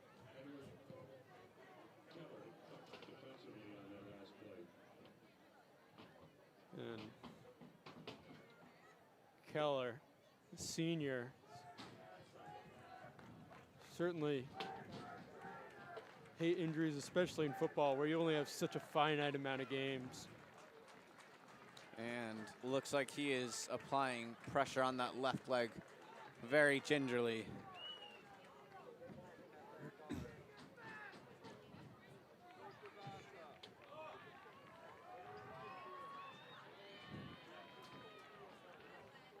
Ned Brady coming back onto the field after talking with head coach Lou Marinelli. And he's been described as what Coach Marinelli said, a coach's dream, because sophomore, junior year, he was the starting left tackle. Canaan didn't have a center, and he was able to make the transition. Caught here by Max Alert, who tries to spin his way out of the tackle, but is brought down for a gain of 7. He's going to be first down for the Rams inside the 15-yard line.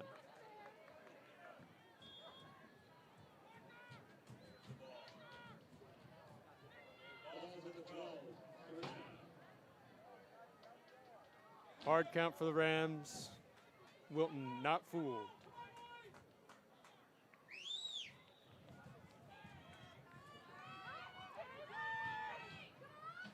Conor Bailey and Henry Cunney in the backfield here. Blitz there came on his blind side, but Conor Bailey was able to stop the blitz. Pass incomplete to Max Alert. So exact right play to dial up the blitz there if you're Wilton. Canaan had some elaborate routes that needed time to develop, and because of the blitz, no one was able to get open.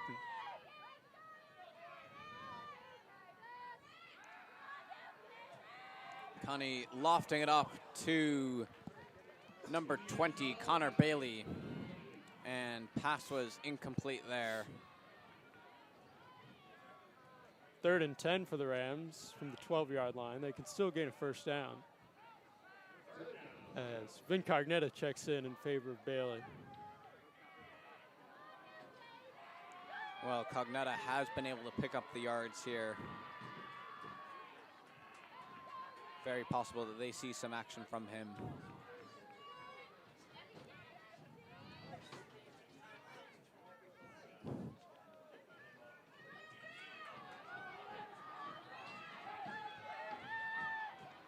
Five seconds on the play clock. Down. And they get the snap off in time. It's a Ball ball is screamer. up and it's intercepted by number 57, Jackson Duncan. Another big play by Jackson Duncan, as he also had a sack on 3rd down in the first half. Clutch Gene. What a place to make the turnover happen. Have not seen any other turnovers in the game, if I can. No, you're except right. for the failed fourth down conversion. And that's a huge mistake if you're New Canaan, because even if you don't convert on 4th down, on 3rd down, you have Ty Groff who could kick that field goal. That could have put them ahead.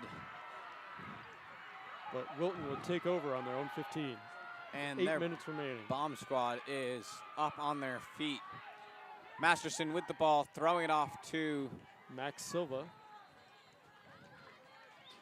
Max Silva brought down. That's going to be a gain of 3. Dylan Murray on the stop there for New Canaan.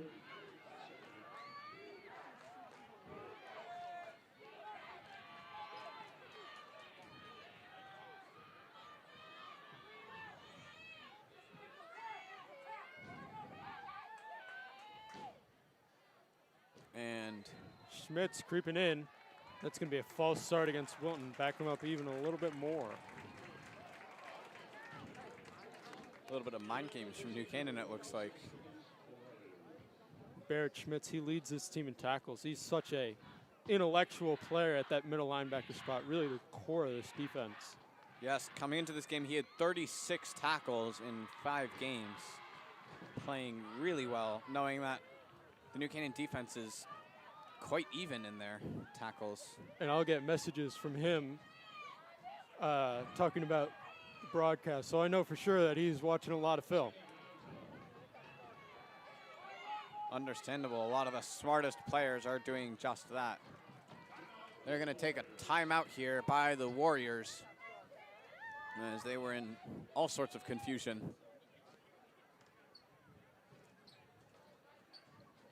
Yeah, play clock was running down and certainly couldn't afford to be backed up another 5.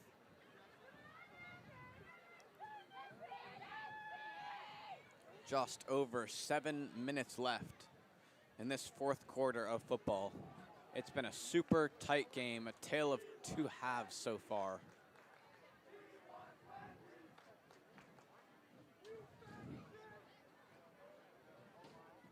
And second and long here.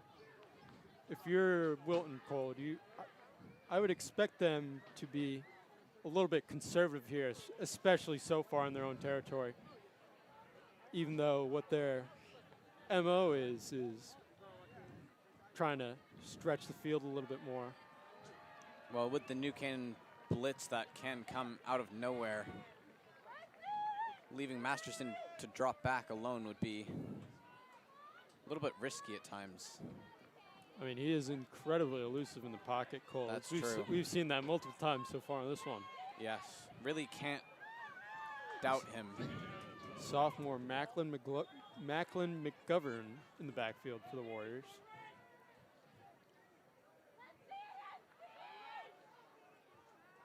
Wiseman in motion. And this ball is thrown up And and it's intercepted by Chris Bob. My apologies, that was actually Conor Bailey on the interception. Fantastic catch from him, intended receiver being Benjamin Calabrese. And what Bailey did with his offensive experience, instead of looking for a receiver, he's playing the ball, and he's able to make a play there. New Canaan in possession on the Wilton 39-yard line. Well, up until this point, we'd only had 1 turnover in the game, and we've just seen 2 in a row here. 2 interceptions thrown by one by either quarterback, and New Canaan is in a great position once again here in the Wilton half.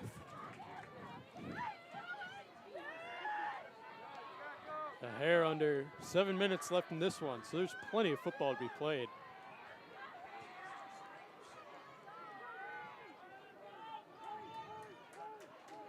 Three receivers to the left for New Canaan.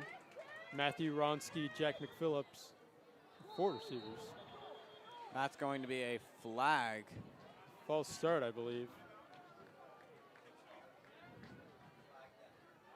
And the refs are talking here. I think that's going to be a false start on New Canaan, but Lou Marinelli is claiming that he called a timeout.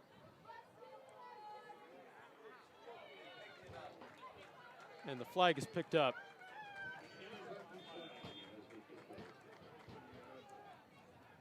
Five wide for the Rams, 4 to the left. Quick throw there to Rechteman, who gets his feet down for a gain of 3. And Alex Benevento will check in the game for Matthew Ronsky.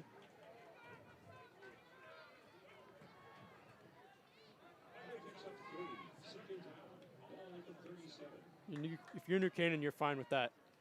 You want to take your time and run what you run instead of adhering to the amount of time on the clock. And Connie is taken down there for no gain. Appears he ran into his own man there. Yes.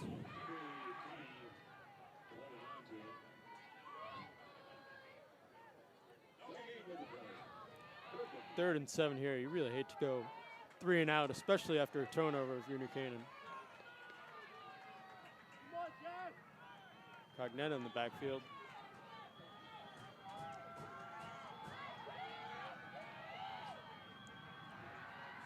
And that one is batted down by Woodring.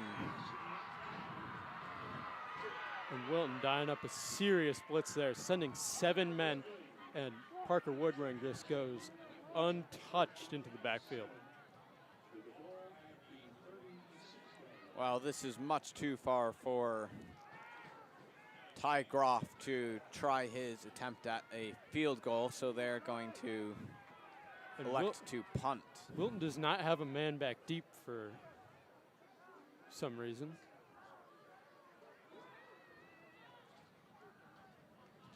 Kickoff looking to pin them down. They're deep in their own territory. And that one is going to land out of bounds. He does exactly that. And Wilton will have possession at what looks like The 3. 10. Hard 10. to see. Flag on the play.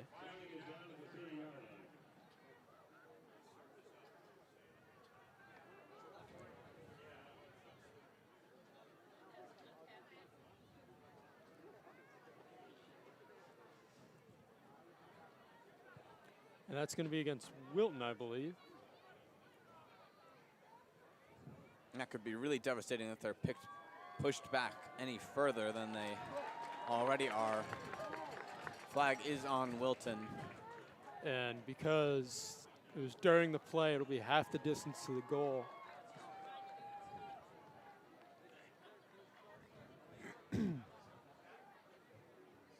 Good opportunity here for the New Canaan defense to get a stop.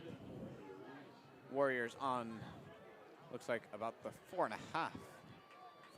maybe yard line. Defensive line for New Canaan. Dylan Blair, Ned Brady, Steven Lucarelli. They only really bring Ned and Steven in when it's really go time.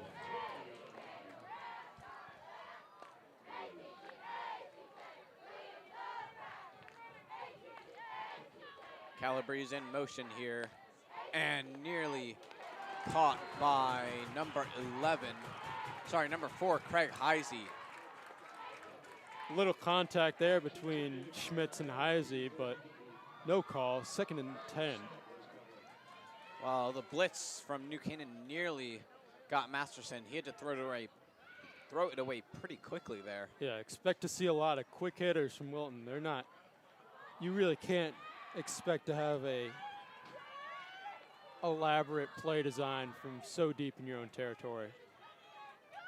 Well, the ball hasn't left the Wilton half in quite some time. 2 or 3 drives. Masterson in the end zone here. Looking Going for all the way Woodring. up to Woodring, who catches it. He comes and down with it, inbounds. He is down on the 35-yard line. Under double coverage there. Woodring managed to pull that one out. Doesn't matter how many men you put on him, he's still the biggest guy out there, and he's going to have the first chance to bring it down, which he did there. 5:53 left.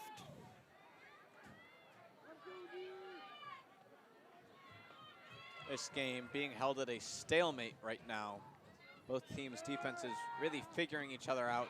And speaking of it, there is Chad Russo, I believe, with the sack on Grant Masterson. And as I mentioned before, he has impeccable speed coming off the edge. Well, Chad Russo now has 4 sacks and a forced fumble on the season so far. He's a team leader. And New Canaan now back in their nickel formation now, as Walker Blair and Justin Villeneuve are in the game.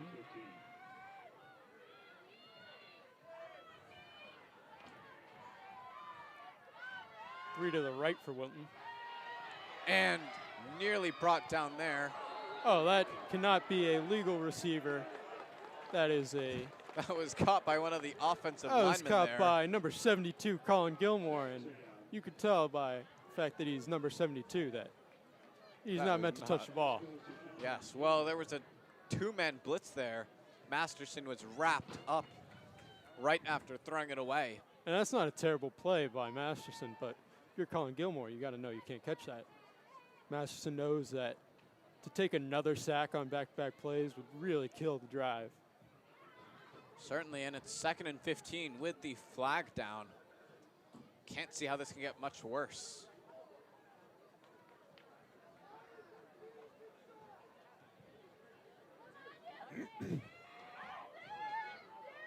Rams with 3 timeouts left and Wilton with 2.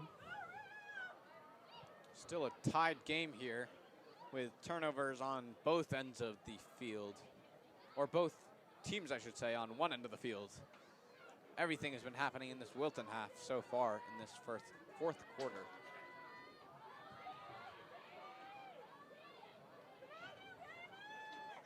I don't see why there is so much debate here between the officials over the call. It seems pretty It's very cut and dry to possible me. that the ball was down. And there it is, illegal man downfield on Wilton. I think it's going to be, offsetting penalties on the play. Interesting. Did not see the other flag on the play there. Personal foul against the Rams.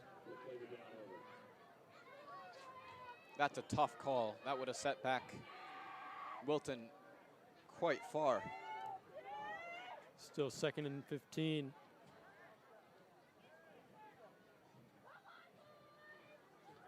Commotion here as it's been over a minute since the last play.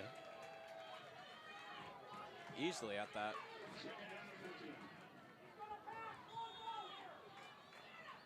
Second and 15. Macklin McGovern in the backfield for Wilton. And the blitz comes in, and it's up.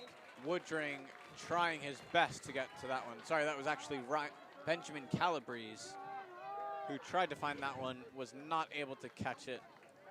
And Masterson got his arm hit there, so I think he was just trying to get rid of it once again. Really good pressure by this New Canaan defense. They have turned up the intensity, and Wilton has been struggling to match it. 3rd and 15 now for the Warriors.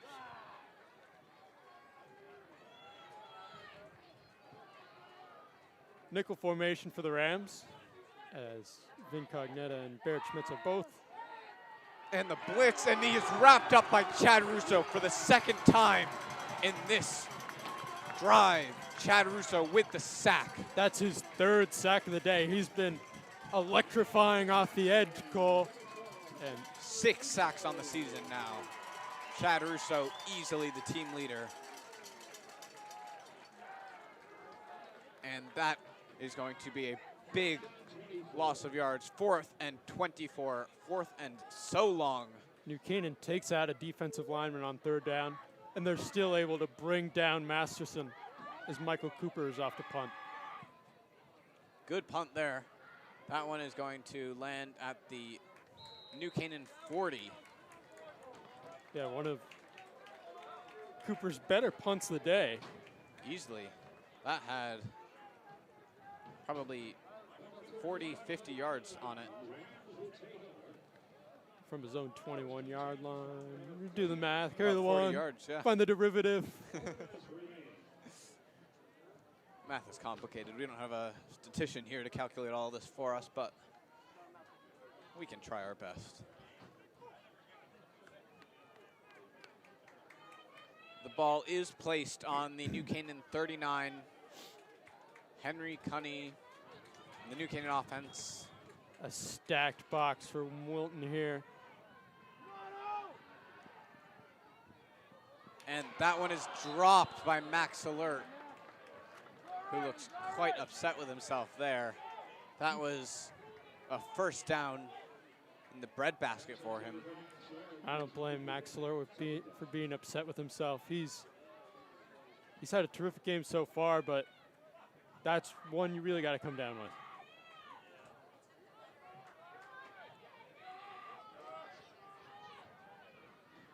Throw out here to Cognetta, who is able to break some tackles and is only brought down at the 41. He's for a lucky gain to of get back to 2. the line of scrimmage. Yes. Did get a gain of 2 on the play, though.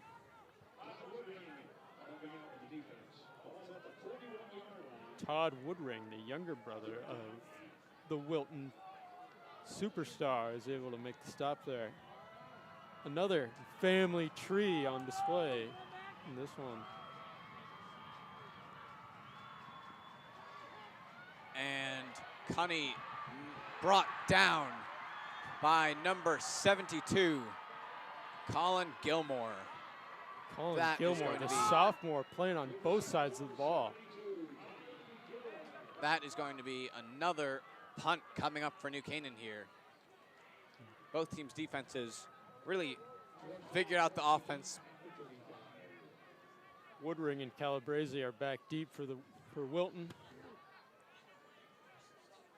How many times can we say Woodring and Calabrese in this game? I think we're trying to break the record.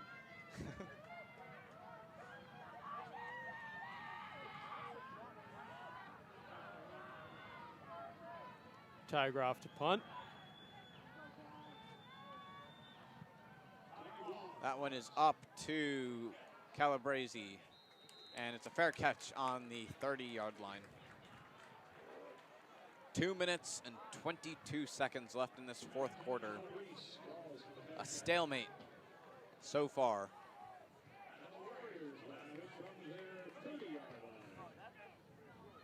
2 minutes and 22 seconds remaining here. Wilton has 2 timeouts and New Canaan has 3. Wilton's able to put a drive together. This would likely take it down to the end of the game.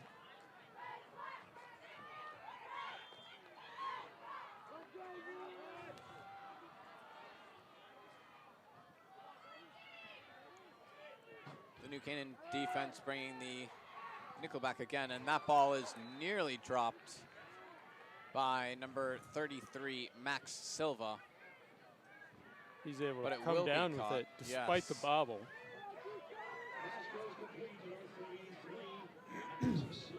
Clock is running here. 2nd and 6 for Wilton.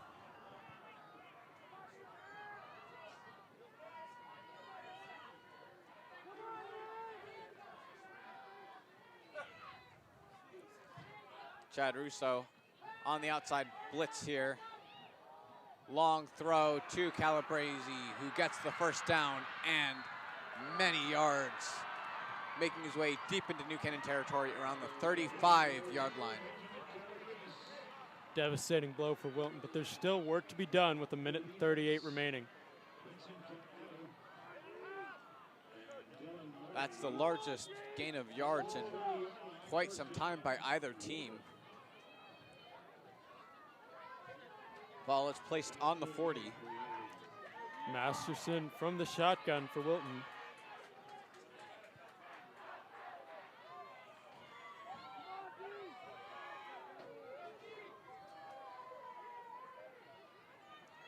Schmidt's inching in, and he's going to blitz. Ball is dropped by Craig Heisey under pressure from some of the New Canaan team. And a couple of words exchanged there with his opposing number 4, Vin Cognetta. Yeah, he believes that the contact was what jarred it loose, and he's looking for the interference call, but to no avail.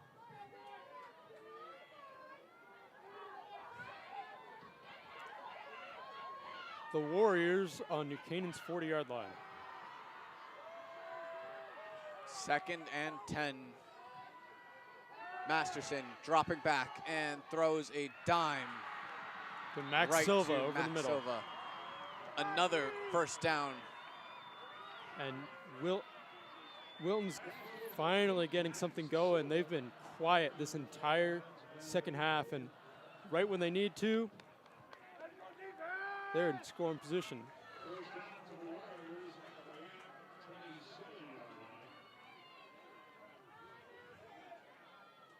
Inching their way closer to field goal range here. 107 and ticking.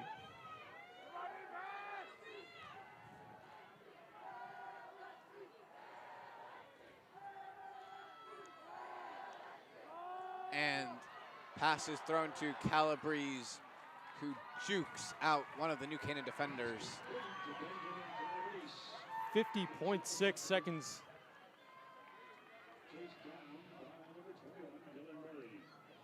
left in the fourth quarter. And now Wilton in field goal range for Michael Cooper. And I would New Canaan needs a big stop here. Canaan has 3 timeouts, but I would expect Wilton to keep it on the ground, try and bleed the clock a little bit.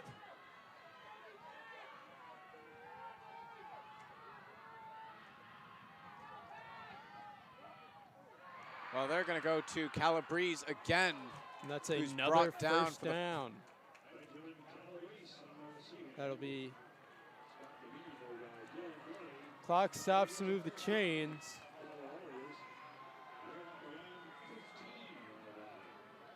Clock is running. Timeout called by the Warriors. I'm surprised that Wilton would spend the time out there when Canaan's clearly the team that wants more time on the clock.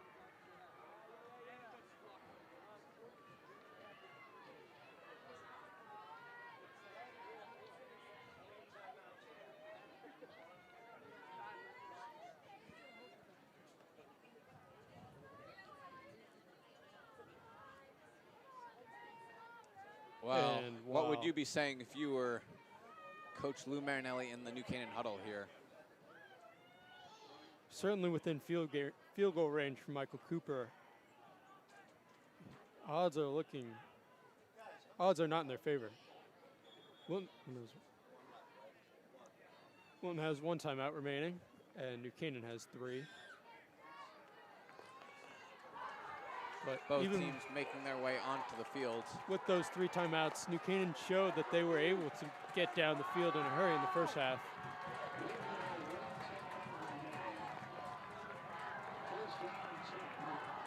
New Canaan needing a massive stop here. 4 wide receivers for Wilton, but I would expect them to keep it on the ground.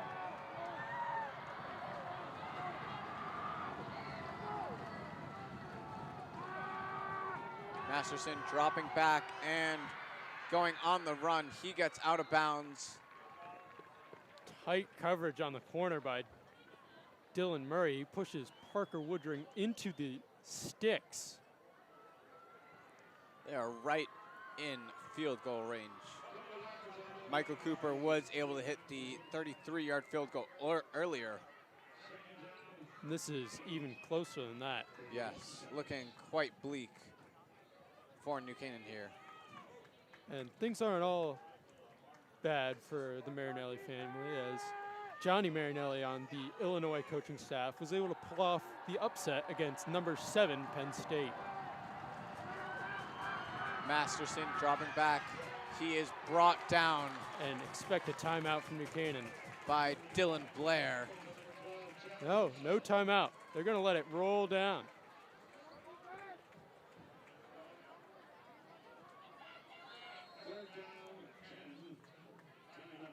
Timeout Wilton.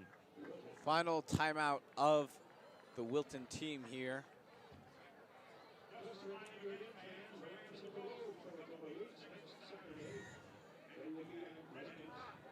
And they have to kick the field goal here, because if they go down in the field of play, that would certainly run out regulation.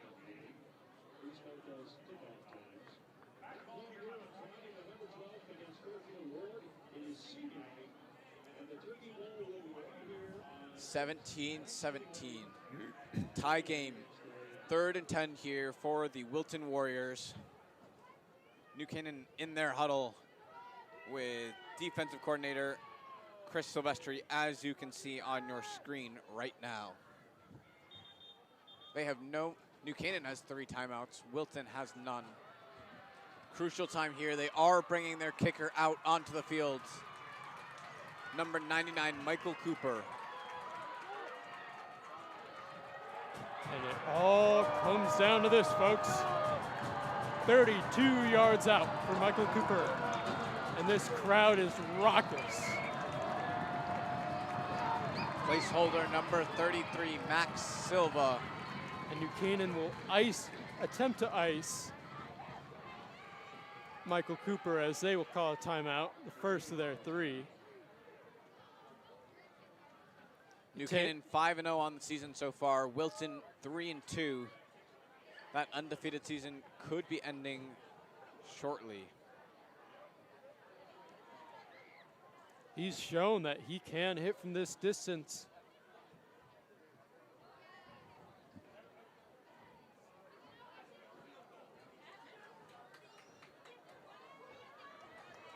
New Canaan back out onto the field.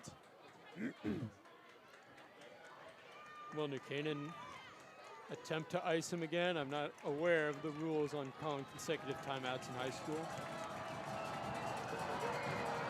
Crowd's rocking once again. The bomb squad in their ski team attire. Another timeout taken by Lou Marinelli. Well, Cole, you can't take him with you. Might as well spend him now. Really get Michael Cooper to think about this one. What he practices all week, this Lou Marinelli wants him to overthink what's happening right now.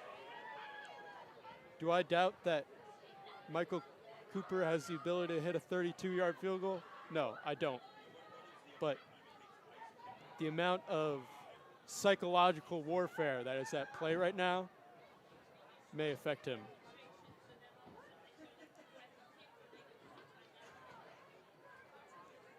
New Canaan making their way back onto the field. Lou Marinelli taking his time to get off, though.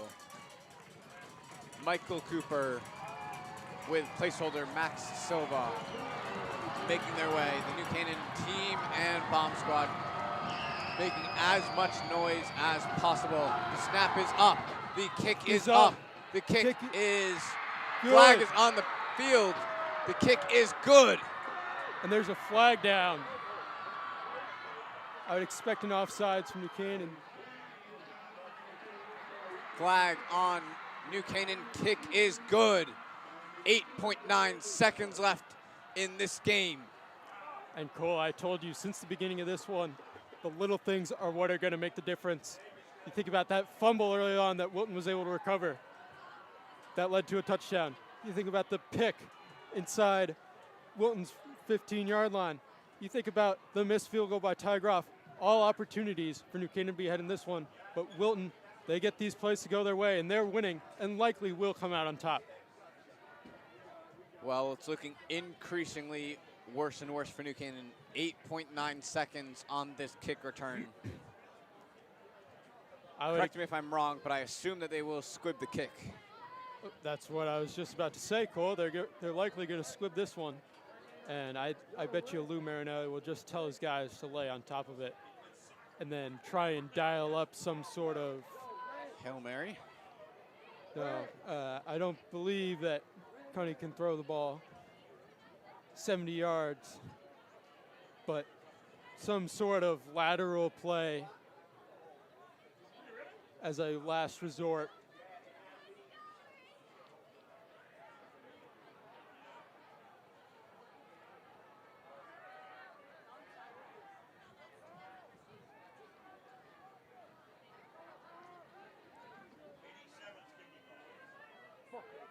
This will be number 87, Michael Wall, on the kickoff. Michael Cooper And New Canaan's taking the break. deep men are inching forward, expecting the squib. And the squib does not come. This will be taken by Alex Benevento, who makes his way all the way up to the 43-yard line. 2.7 seconds left in this game. Timeout taken by New Canaan. Odds are slim, but Coach Marinelli will try and draw something up, or pardon, Coach Dan Farina will try and draw something up for his boys. This is do or die here. Win or loss for New Canaan. Ball is on the New Canaan 42-yard line. And Wilton is in there. Prevent formation. Will they be able to pull out the 58-yard miracle?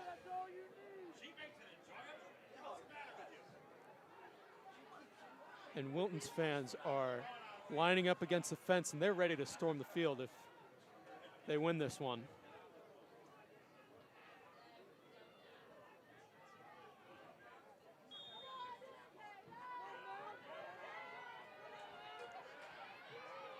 And the ball is snapped. Cunny dropping back. This one is caught. And Alex Benevento is taken down after the lateral from Max Alert. And the New Canaan fans are dejected. The Wilton fans storm the field. Wilton improving to 4-2 on the season, and New Canaan picking up their first loss. End of the game, Warriors 20, Rams 17.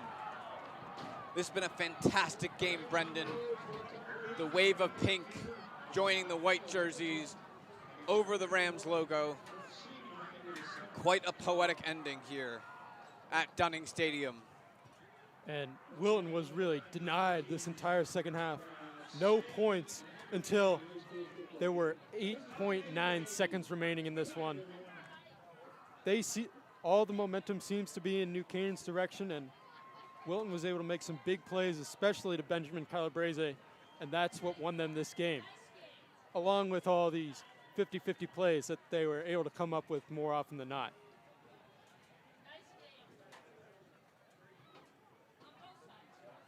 Really well played by both teams. These turnovers making the difference.